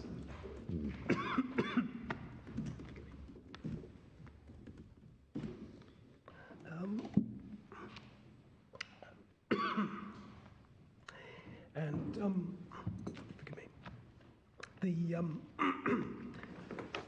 No, I've just got. There is a glass there. I have. I just tried to take it, but you know, a bit of dust stuck in your throat. That's the question that arises at this stage is a singular one, and it is whether England is clearly or distinctly the forum in which the case can be tried for the interests of all parties and for the ends of justice. But in approaching that singular question, a number of sub-questions arise, the first of which is the proper characterisation of the action. What is the natural forum? That's to say the forum with which the action has the most real and substantial connection. Is that forum available? And then is there a real risk of substantial injustice? Now, I think as Lord Gough said in de Dampierre, that's not a straitjacket, but nevertheless, one has to have a structured approach to answer general questions of the kind that provide the unitary question. So I want to take your lordships and your ladyship through those points, but before that, I just wanted to observe that this is an appeal about jurisdiction. It's not an appeal concerned with the court's exercise of discretion in the event that you have jurisdiction. And the power to exercise the discretion under Section 37 only arises in the event that this court has in personam jurisdiction. And jurisdiction turns on gateway and proper place. It would be wrong to be driven to a conclusion on jurisdiction only on the basis that if you have the jurisdiction, you'd really like to exercise it. One needs to treat the questions that go to whether the discretion should be exercised in a separate category to the questions that go to whether this is the proper place. So let me turn to characterisation first. I don't believe there to be any difference between UniCredit and RCA, that in identifying the forum in which a case can suitably be tried for the interests of all parties and the ends of justice, it's important to recognise that the case is not restricted to an analysis of the claim and relief sought by the claimant. You have to have regard to the totality of the dispute, and that was the approach taken by Lord Justice Floyd in Conversant Wireless and upheld in this court in Unwired Planet. But there is a difference between us as to what the consequences of applying that test, because we say that the proper characterisation of the claim is that it arises from its description in the claim form. It's a claim for an injunction for declaratory relief and for declaratory relief for breach of an arbitration agreement, whereas my learned friends suggest that it's purely remedial, and moreover they say that the remedy in question is very specific, namely it's coercive relief. And they mention that repeatedly through their submission, that the remedy is one for coercive relief, particularly at paragraph 174, 175. But as I understand that submission, what my learned friends mean by coercive relief isn't merely that it's a claim for injunctive relief, it's injunctive relief backed by the powers of this court under CPR Part 81 in the event of failure to comply with a judgment or order, particularly where it's accompanied by a penal notice. And one can see that most clearly in the learned friend's written case at paragraph 195, at page 170, where it says here, the application of the Vedanta test requires examination of the remedies available in litigation and arbitration. UniCredit's case was not merely that the remedies there are less advantageous, but rather that the only effective remedy is a final mandatory ASI from the English court backed by the contempt regime. And it's important to note that for three reasons. The first is that casting the claim in that manner reveals that it's quite a narrow characterisation. It's not actually focused on the primary relief that's sought, namely an injunction or declaration. It's focused on the secondary consequences should RCA fail to comply with that injunction. And the second point is that... But the injunction that they seek is a final mandatory anti-suit injunction. It is, yeah. But the reason that they're saying that England is the proper place is because they say an injunction in England comes with the armoury of CPR Part 81.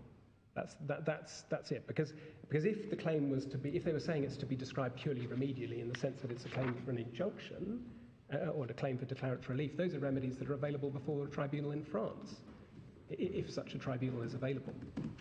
And it's agreed by both parties, as you see in that first sentence of paragraph 195, that when applying the Vedanta test examination, you have to look at the examination of the remedies in litigation and arbitration.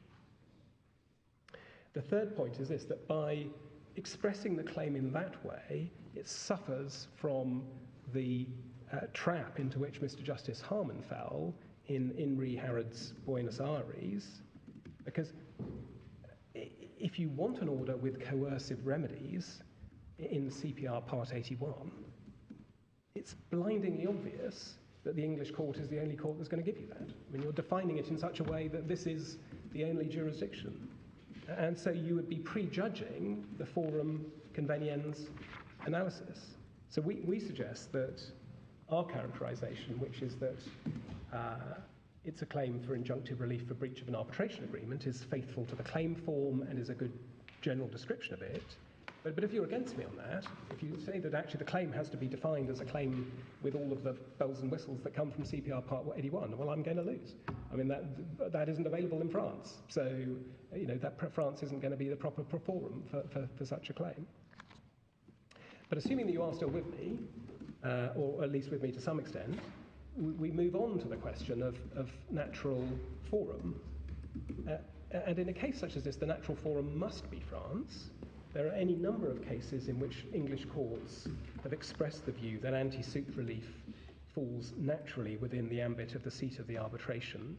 It was set out by Lord Justice Popplewell at paragraph 52 of the Court of Appeal's decision in Enker, page 1378 of the bundle, but it's most evocatively expressed by Lord Hoffman in West Tankers, which we can see at page 1969.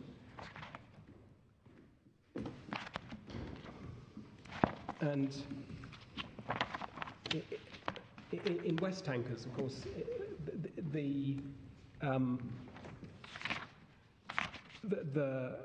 House of Lords was having to, or was making a reference to the ECJ as to the availability of anti-suit injunctions to restrain proceedings brought in breach of an arbitration agreement in another EU state. But Lord Hoffman took the opportunity to provide an explanation as to why he thought that jurisdiction should still be retained. And I'm so sorry, what was the page number? Page 1969 is where hopefully you will have the front common. Is it? Yeah. It's Lord Mance and Lord Roger. Well, Over there in the bottom right. Oh, so sorry. I'm sorry. It's the end of Lord Hoffman. Yeah. Yes, so I'm sorry. It's my fault. I should have taken you to the start of it. And one can see at paragraph 20, Lord Hoffman observed that arbitration can't be self-staining. It needs the support of the courts. Different national systems give support in different ways. And an important aspect of the autonomy of the parties is the right to choose the governing law and seat of the arbitration according to what they consider will best serve their interests. He's making a case to the European Court, really, isn't he? As to why they ought to allow English court to grant anti-suit injunction. He is, but he absolutely was doing that, and obviously the ECJ weren't having any of it. But nevertheless, what he observes about the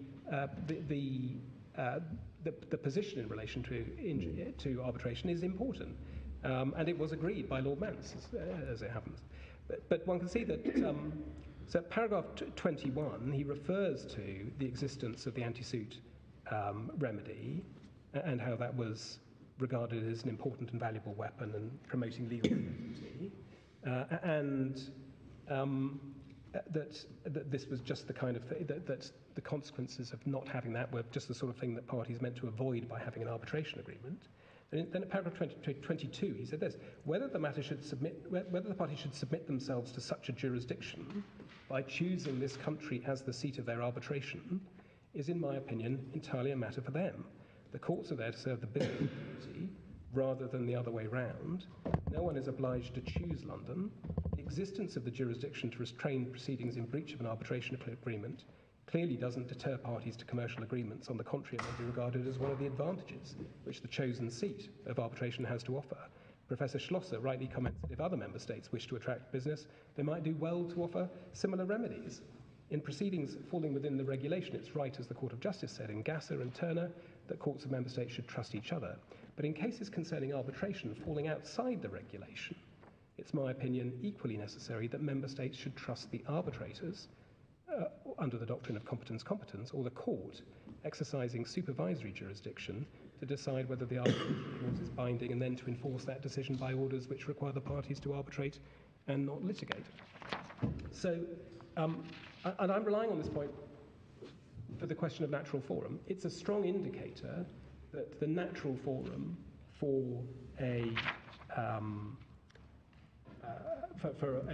anti-suit is going to be before the arbitrators and or before the supervisory courts.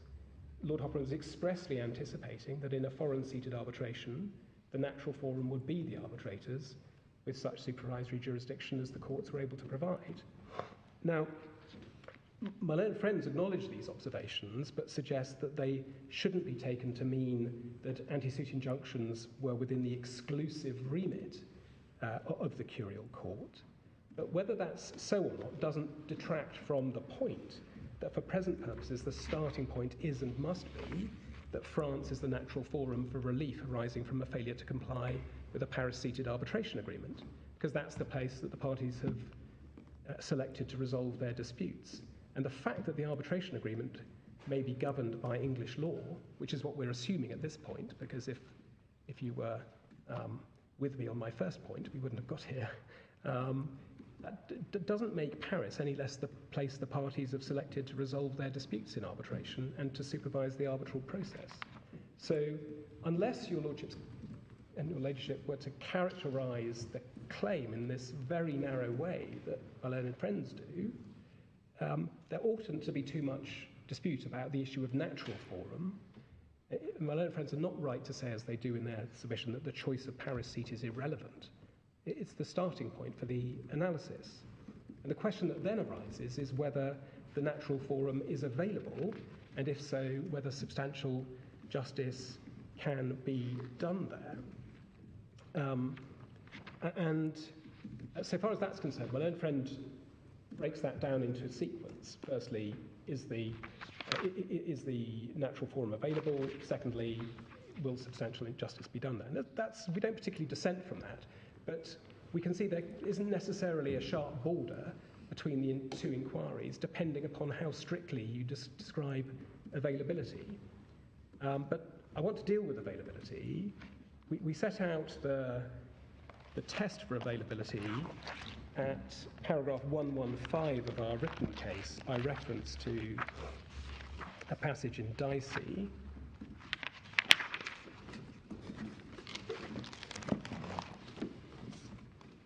And page 117 of the bundle. The first limb of the Spiliada test requires it to be shown that the foreign forum is available, as well as being more appropriate for the trial of the action. A foreign court will be considered to be available to a claimant if by the time of the application for a stay, it will be open to the claimant to institute proceedings against the defendant before that court. This requirement means that the foreign court must have jurisdiction, personal or subject matter, to determine the claimant's claim. Now, an illustration of the application of this test is the Unwired Planet case, in which this court had to consider whether the Chinese court was available to settle the terms of a global FRAND license and the judge had found that the Chinese courts didn't in fact have jurisdiction to do that. And on that footing, the court held then that China wasn't an available forum, and so the forum convenience challenge fell at the first hurdle. Whereas the position here is qualitatively different, because the two grounds upon which it's said that France aren't available are firstly, because you can't get an anti-suit injunction preemptively from the court in Paris, and secondly, because of the availability of anti-arbitration relief. But so far as the first of those points is concerned, there isn't any dispute that UniCredit could go to the tribunal for an anti-suit injunction. So anti-suit injunctions are available from a French-seated tribunal. UniCredit accepts that. The Court of Appeal accepted that in its judgment at paragraph 76. And under Article 28 of the ICC rules, the tribunal has wide jurisdiction to order conservatory and interim measures. That's page 2032 of the bundle. And of course, there's the emergency arbitrator facility as well. And granting anti-suit injunctions is in any event regarded as part of the jurisdiction of the tribunal to police its own jurisdiction so that it can order relief for breach of the arbitration agreement. So anti-suit injunctions are available in the forum, France, before the tribunal. And so far as my second point about anti-arbitration injunctions is concerned, the gist of his argument seems to be, well, we can't go to arbitration in France because you'll get an anti-arbitration injunction. But as we've seen, the question of availability is whether the forum was available at the time of the application for a stay, as it was as it's put in Dicey.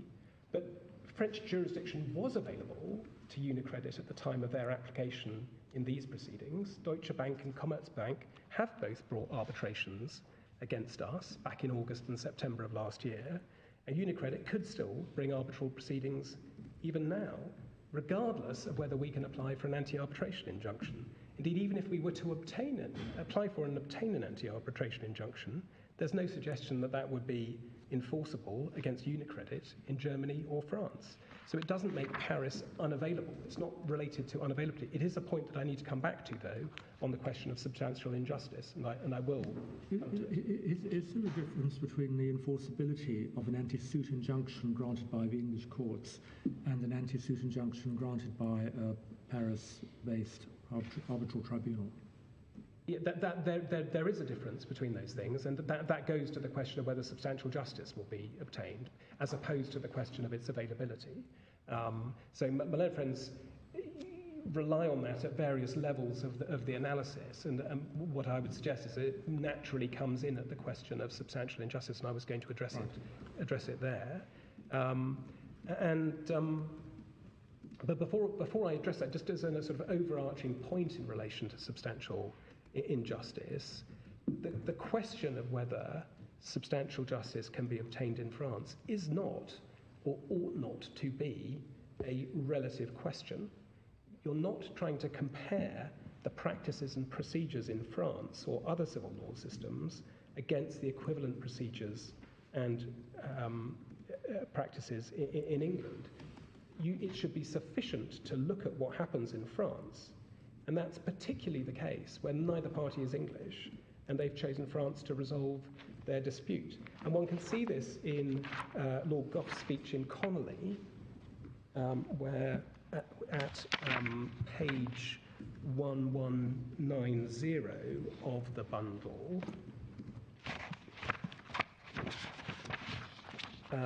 this is, Connolly was a case by people suffering from mesothelioma who whilst they were working in Namibia, and Namibia was the jurisdiction with the most real and substantial connection, but there wasn't the available apparatus in Namibia to handle the volume of claims that were going to arise. But Lord Gough addressed the relevant principles. We can see at 1190, and if we can see it starts at D where he refers to the Spiliada case, but I was going to pick it up at G, where it says, or F actually, some guidance was given in the Spiliada case as to the impact of specific advantages which the plaintiff might derive from the English jurisdiction if a stay was not granted. Viz. Damages on a higher scale, more complete system of discovery, a power to award interest, more generous limitation period. From the discussion which followed, a general principle may be derived, which is that if a clearly more appropriate forum overseas has been identified, generally speaking, the plaintiff will have to take that forum as he finds it, even if it is in certain respects less advantageous to him than the English forum. He may, for example, have to accept lower damages or do without the more general English system of discovery. And then it refers to how English lawyers might not recognise that. But then over the page and at the top of page 873, only if the plaintiff can establish that substantial justice cannot be done in the appropriate forum will the court refuse to grant a stay. So the focus is on the appropriate forum. So if we've, as I've submitted, identified France as the appropriate forum, the question is, can substantial justice be done in France? And that isn't a relative question. And Lord Briggs took a similar approach at paragraph 95 in Vedanta, but I wasn't going to take you to that. But when considering the question... Can you just give us the page number? Yes, sorry, it's page... it's just... Sod's law that was, I hadn't got the page written down. Let me find it. Don't worry. We'll find it later. Sorry, I didn't realise it was going to provoke this, so continue. My lady Junior will find it.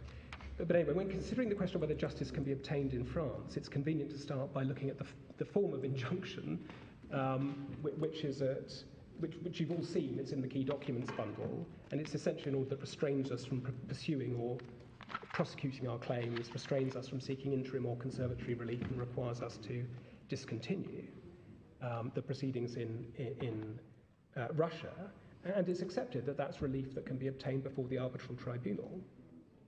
Now, my learned friend makes a point about how we should have applied for a stay. We should apply for a stay to the tribunal in order to make this point. But my learned junior is going to deal with that after lunch. So the injustice that's alleged, that's really alleged by my learned friends, has two aspects. One is about timing, because they say they can't get the relief soon enough, and the other is about teeth or enforceability. They say that if they would get the relief, it wouldn't be enforceable.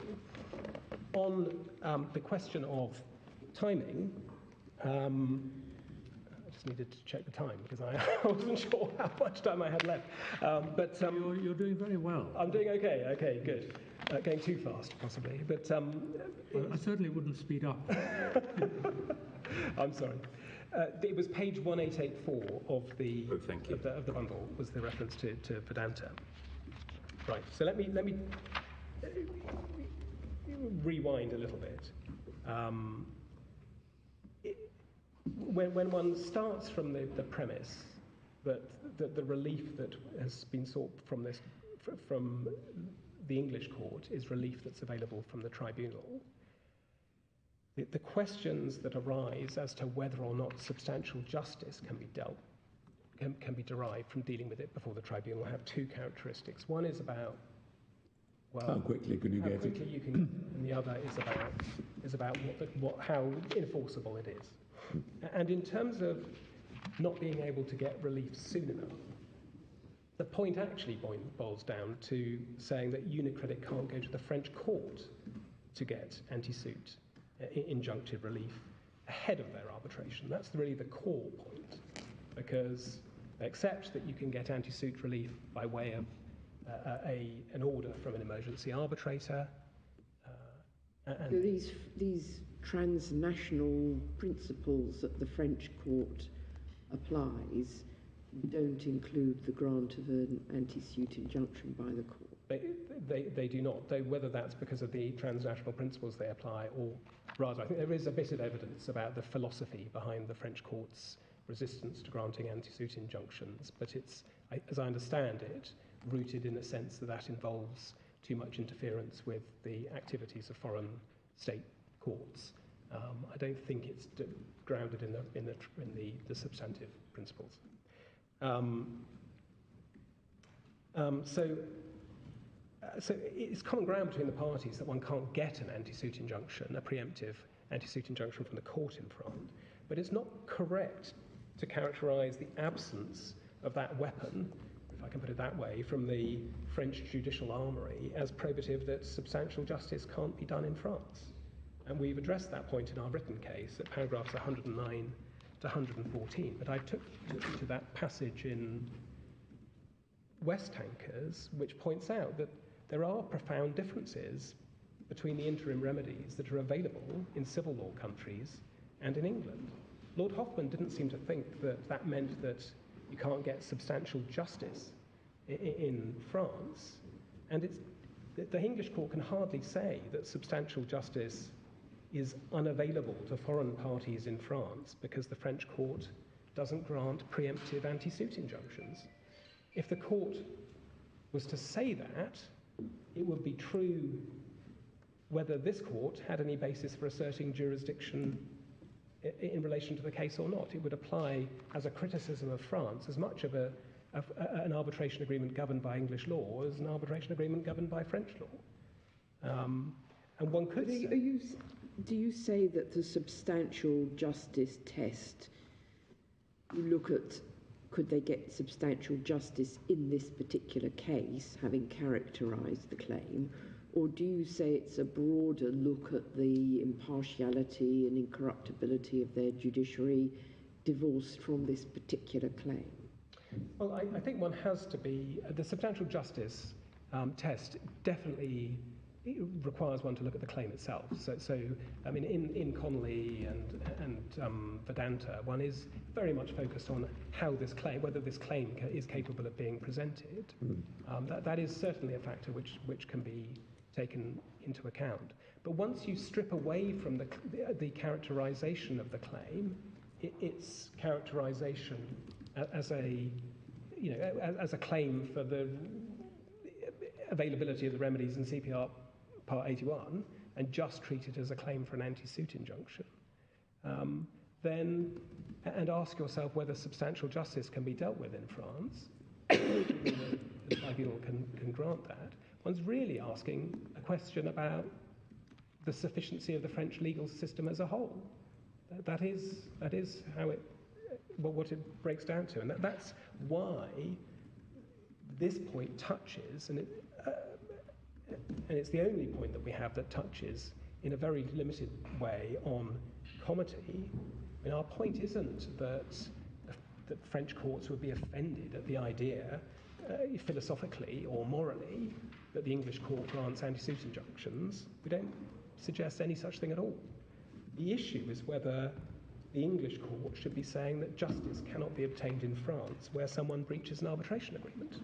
And that is a direct criticism by this court of a foreign jurisdiction that happens to be one of the leading international arbitration centres. Well, what could you get in France? What could you get in France? So what you could get in France, and this is what I'm going to come to in relation to teeth, as it were, but you could get an order. You can get an order from an emergency arbitrator. You could get an order from the tribunal, and then you can get an award from the tribunal. And those are three different styles of relief. So far as peremptory orders are concerned, and we will... And what does an injunctive order from the arbitral tribunal actually mean? It will be an order to the parties to stop doing. And if they choose to ignore that, what's the consequence? The consequence is that they are in breach of the tribunal's order, and the tribunal can order remedies for that breach. And what are those remedies? It would be damages.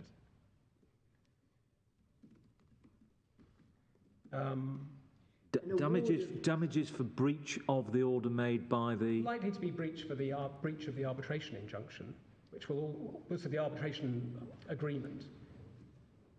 It's difficult to imagine that those would be any different to the consequences of breach of the peremptory order.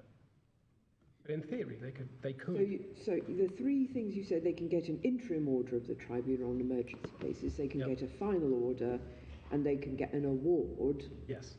Which is an award of damages. No. No. Oh. So I was drawing there a distinction between the different styles of order that a tribunal can make. An award is something that is enforceable, right? So you can take an award and go to a court and seek to enforce So it. that you mean an award of a final order? It would be, exactly, like a final adjudication on the claim for breach of the arbitration agreement. And there is an international convention, the New York Convention, for the enforcement of arbitral awards. So the evidence... Sorry, can I just check my understanding? So if you get an order from an emergency arbitrator or an order from the tribunal but in advance of a final determination of the case, as I understand it, you couldn't take those orders to around the courts under the convention, but they may lead to a final award in the form of damages for breach of those orders, and you could take that award around.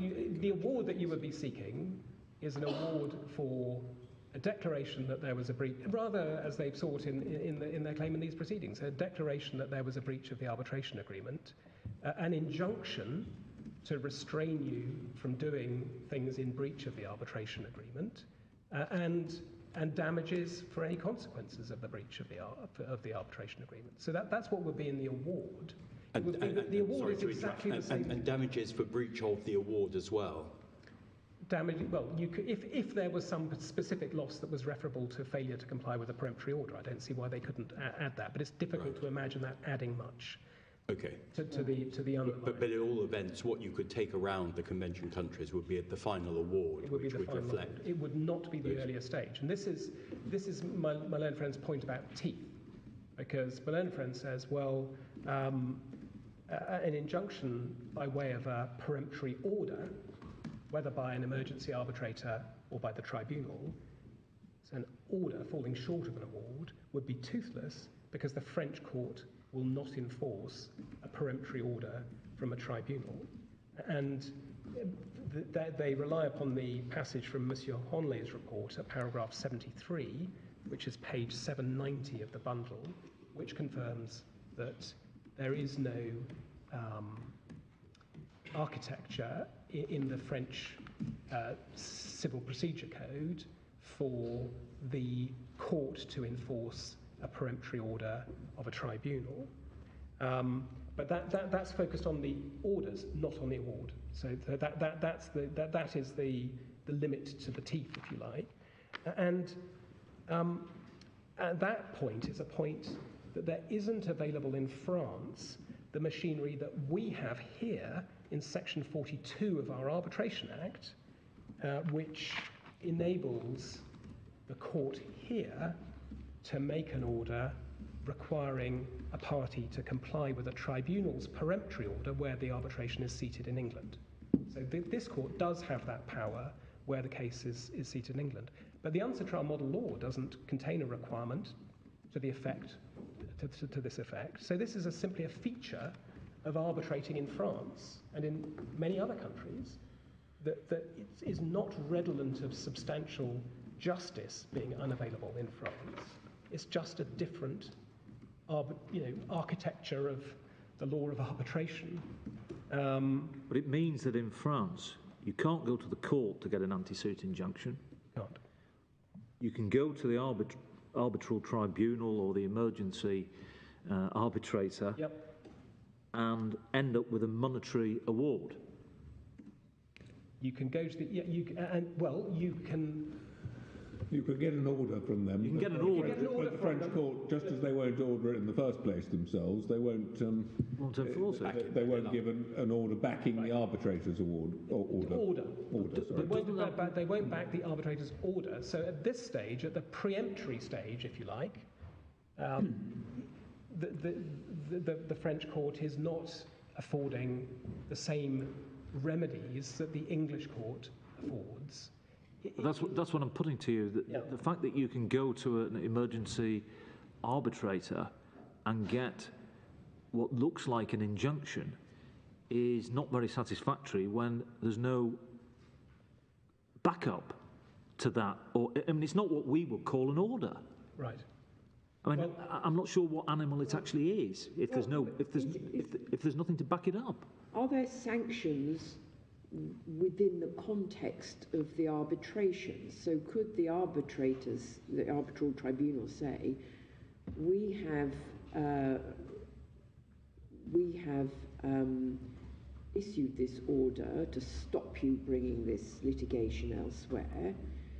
It can't be enforced, but if you don't comply with it, then we will just bar you from defending the arbitration. It's a very good question, to which I'm afraid I can't say that there is that power. I don't know is the answer to that. So I think one has to assume that there probably isn't, but it's fair to say that if a tribunal orders you not to do something or to do something, and then you disobey their order, it's not very good strategy for the purposes of the underlying arbitration. That's one point.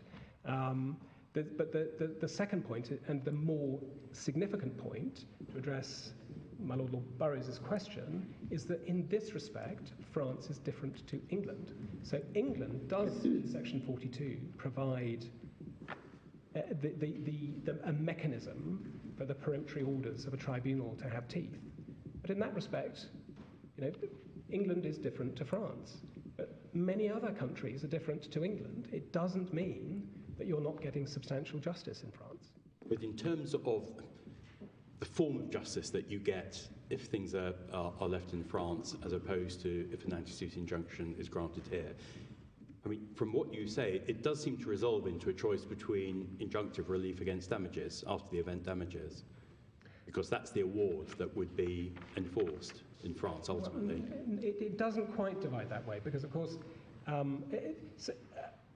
the division is between getting preemptory relief here, in which you would go to the court and get an injunction ahead of any arbitration or any court proceedings taking place in Russia, or immediately after it, and ahead of the tribunal being formed, or just after the tribunal has been formed. And the position in France, which is that you're going to have to wait for the tribunal to make an award, finding that there's been a breach and issuing an injunction. And that's not going to happen until the tribunal has had an opportunity to consider the case. So that isn't the sort of prefatory relief or preemptive relief that we provide here, but that's the difference. So they can't make I thought you were saying that there could be an order on a preemptory basis, and that then could be an award before you've had the whole argument about whether there was actually a breach of contract or not. And then they could go to another New York Convention country and enforce that award, the award being limited to an encapsulation of the injunction. But if that's how it had come across, that is not how it is. Right. It's not that the award is just a rubber stamping of the peremptory order. I mean, the tribunal can grant a peremptory order, but it doesn't come with the ability to rely upon court sanctions that a peremptory order in England would have if you got a peremptory order from a tribunal here. Instead, what you would have to do is to go through the arbitral process to get a decision that there was a breach, and to get a decision that there was that an injunction should be awarded. I mean, and that is, of course, the process that actually took place here in the Court of Appeal, as it happens. If a respondents were to obtain a peremptory order from an arbitrator operating under the ICC framework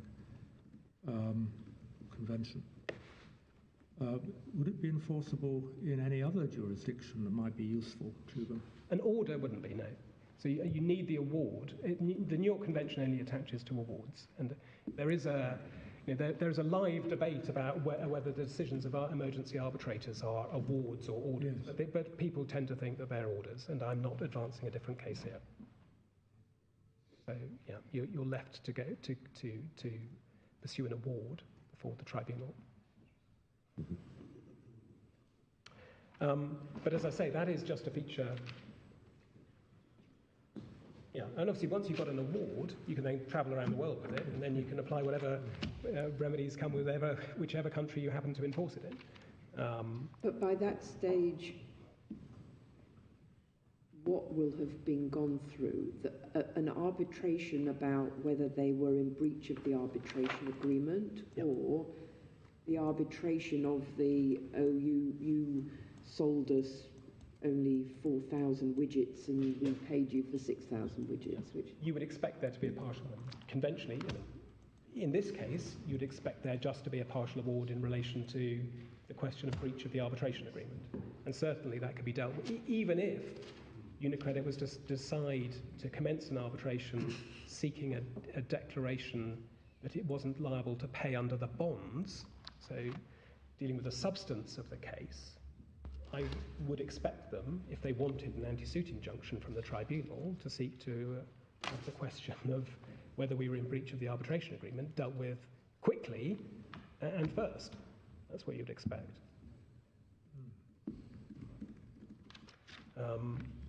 So that's the difference between England. Having started off by saying this is all about what you can do in France, it's not about the difference between England and France. I've now gone into describing what the difference is. But I want to just sort of, if we take a step back from that, the position that I've described to you is the position in France in relation to French arbitrations. And the question is substantial justice done there? Well, is there anywhere in the papers where this discussion that we've just been having is set out or summarised? What the difference between peremptory orders and about this, what an emergency arbitrator or the arbitral tribunal could do in France? Was it covered the by relevant evidence in relation to this, or rather the lack of things that the French court can do, is at paragraph 73 of Monsieur Onlay's report at page 790. But as I understand it, the particular concern is that if the Russian proceedings are allowed to continue, the Russian court will grant, in effect, an anti-arbitration measure to prevent the arbitration proceeding. Yes. So, and you're going to come on to deal with that. I am going to come on to that. That was going to be my final point.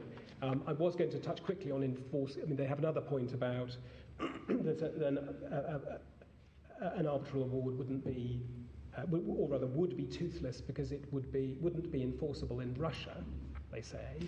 But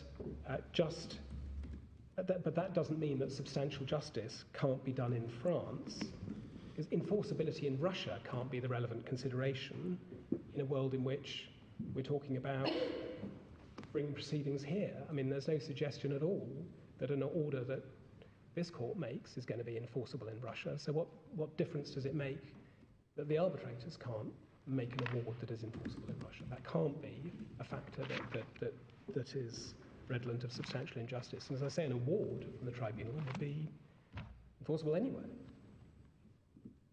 Other than Russia, it appears. So, anti-arbitration injunctions. Now, if your lordships and my lady are with me so far, it will follow that this court would not treat the absence of preemptive anti-suit relief as meaning that justice can't be done in France. And it would follow that justice can be done in France even if one of the parties in breach of an arbitration agreement pursues proceedings in a foreign jurisdiction. Justice is done because the other party is entitled to apply for relief from the arbitral tribunal, and that might not carry with it CPR Part 81, but the parties chose to arbitrate in France. And the practical consequences of that would be that UniCredit may face a judgment on the merits in Russia, even whilst UniCredit is confined to its remedies before the tribunal. That will be the consequence of the steps that we've been through. And that's the context in which one has to look at the point about anti-arbitration injunctions. And it may be because that's the context in which the point has arisen, that actually no emphasis was placed on this point by UniCredit, the anti-arbitration injunction point, by UniCredit in its submissions at first instance. It wasn't directly suggested at that stage that French arbitration was unavailable because of Russia's anti-arbitration jurisdiction. The point first emerged in the reply skeleton for the Court of Appeal and shortly orally in the Court of Appeal. But it's now presented as the big thing, given that the Court of Appeal picked it up at paragraph 77 of their judgment.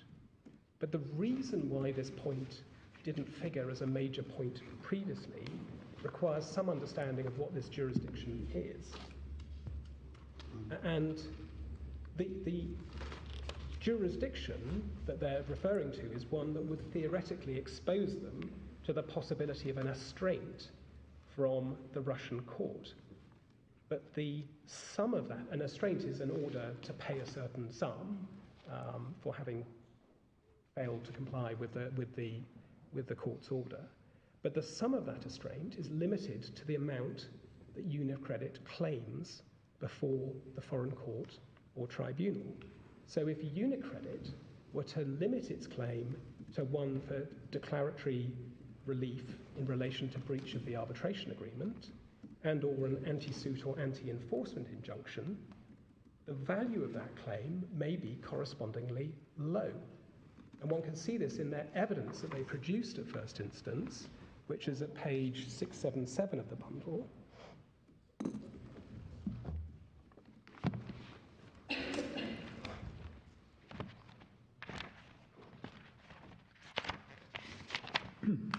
This is evidence of Russian law. This was evidence of Russian law provided by Latham and Watkins for the purposes of obtaining the ex parte anti-suit injunction. The particular provision of the Russian Civil Code was then subsequently addressed by Mr. Krivoy, where he refers to the same jurisdiction, and I'll give you the reference for that in a moment. But the relevant bit is on this page of little c. So, sorry, which page? Page 677. Thank you very much. So here we're now talking about what might happen to UniCredit if they continued the French arbitration or continued with litigation overseas in breach of a Russian court order to stop them from litigating overseas. That's exactly it, yeah. Yes, because the effect of a Russian legislation is that the Russian courts have exclusive jurisdiction over this. It appears effectively so. Yeah. And we can see that it says that a person may apply to a Russian court for restraint. The sum of restraint is determined by a court and may not exceed the amount claimed in violation of the anti-suit injunction. So when it says in violation of the anti-suit injunction, it means the anti-suit injunction granted by the Russian court, plus any litigation costs. When they say in practice such restraint is likely to be equal to the value of the relevant claim, and then they give an example of that, and then they say, arguably, in case of the dispute between RCA and UniCredit, the amount of restraint shouldn't exceed the litigation costs of RCA, but there's no clear indication that that would be the case in the law or in the court practice, and even if the restraint would be limited to the litigation costs, it would still be unjustified since the Russian courts do not have the competence in the case and shouldn't be allowed to order payment of restraint. So that's assuming that the Russians recognise the distinction between the litigation about, or the dispute about the arbitration agreement as compared to the underlying claim for the return of that does appear to be what is the assumption that's built into that suggestion. Yeah. Otherwise, so if you it would be $2 billion. Well, no, it's 450 million, but it doesn't make any difference with purposes and euros, I think. Well, what's that? What's that between friends? Exactly.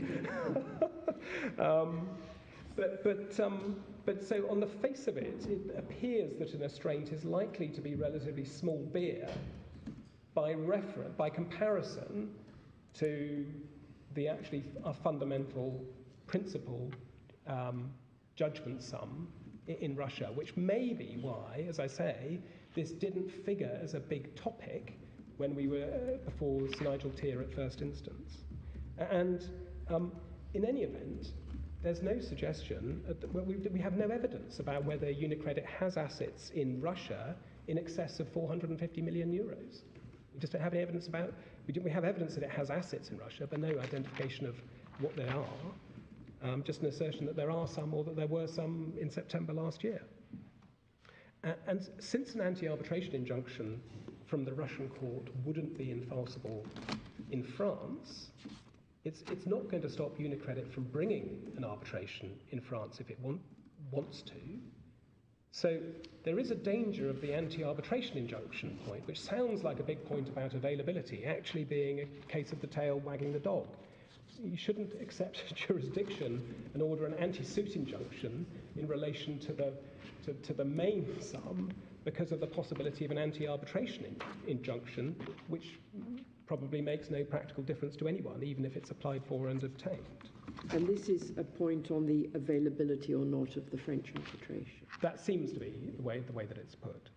But even if it were the case that you were to consider that the risk of an anti-arbitration injunction was the only thing that established a real risk of substantial injustice, then that would mean that the basis for the Court of Appeal's decision was wrong, because they weren't just focused on that. If you felt that was the only factor justifying the court's acceptance of jurisdiction, then the solution would be to address that particular risk. So the court could accept jurisdiction, but only on the limited basis that it ordered an anti-arbitration injunction, which is what you see at paragraph 9 of the order of the Court of Appeal.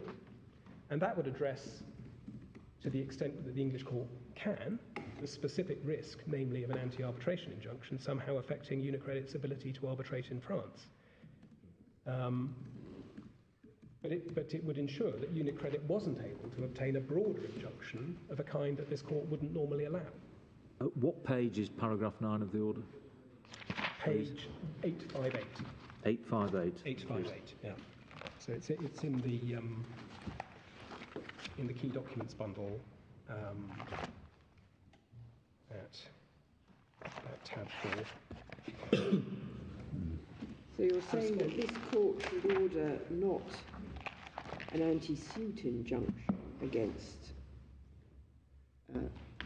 RusChemAlliance, but merely order RusChemAlliance not to go to the Russian court to get an injunction to stop an arbitration in France? I'm inviting you not to make any order. No, but your fallback position. If this is my fallback position. Yeah. And it's a fallback, a position that applies if you're only against me on the anti-arbitration point. Then you say you tailor the relief to that point. Yeah. I do understand. I can understand an argument. Well, but at that point we've got jurisdiction, so we can do what we like. But actually, it would be an extraordinary situation of taking jurisdiction, and it would be logical to tailor it to the problem that you'd identified. But then you would have, in effect, two potential orders being taken around the world to other jurisdictions, because you'd have the Russian order on the substantive merits and the arbitration award on the substantive merits, and they may be different. Is that not right? So in that situation, if all you did was to grant an anti-arbitration order, yes, what would happen is that the case could proceed in Russia and judgment could be obtained there, and then an award could be applied for before the tribunal, and then that could be carried around the world. Yeah, that is what would. And in enforcing the award, yeah, it might be anticipated that when your clients turn up with their Russian judgment, that's going to complicate enforcement of the award. I doubt it. Beyond what is intended to be the effect of the New York Convention. Well, you would be facing essentially, it depends where you took it, I suppose, which country you were in. That might matter. Yes. But in most countries, they would probably only give credence to the award, and they wouldn't enforce the judgment. That may well be so.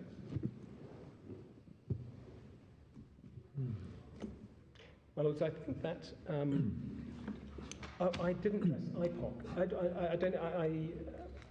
I'm conscious that I've basically run out of time, but my point on it was basically the point that I made earlier, which is that it doesn't go to the jurisdiction point, you said. Yeah, doesn't. That's the Bermudan. The Bermuda case, yeah. I apologise for going at a hair's pace for much of that. There's quite a lot to get through. And I have left over a couple of tasty morsels for my learned junior, Yes. Suggest we take those after lunch. Yes, if that's most convenient. We've certainly made good progress this morning. Very good. We'll look forward to hearing Mr. Brown at 2:00. Thank you.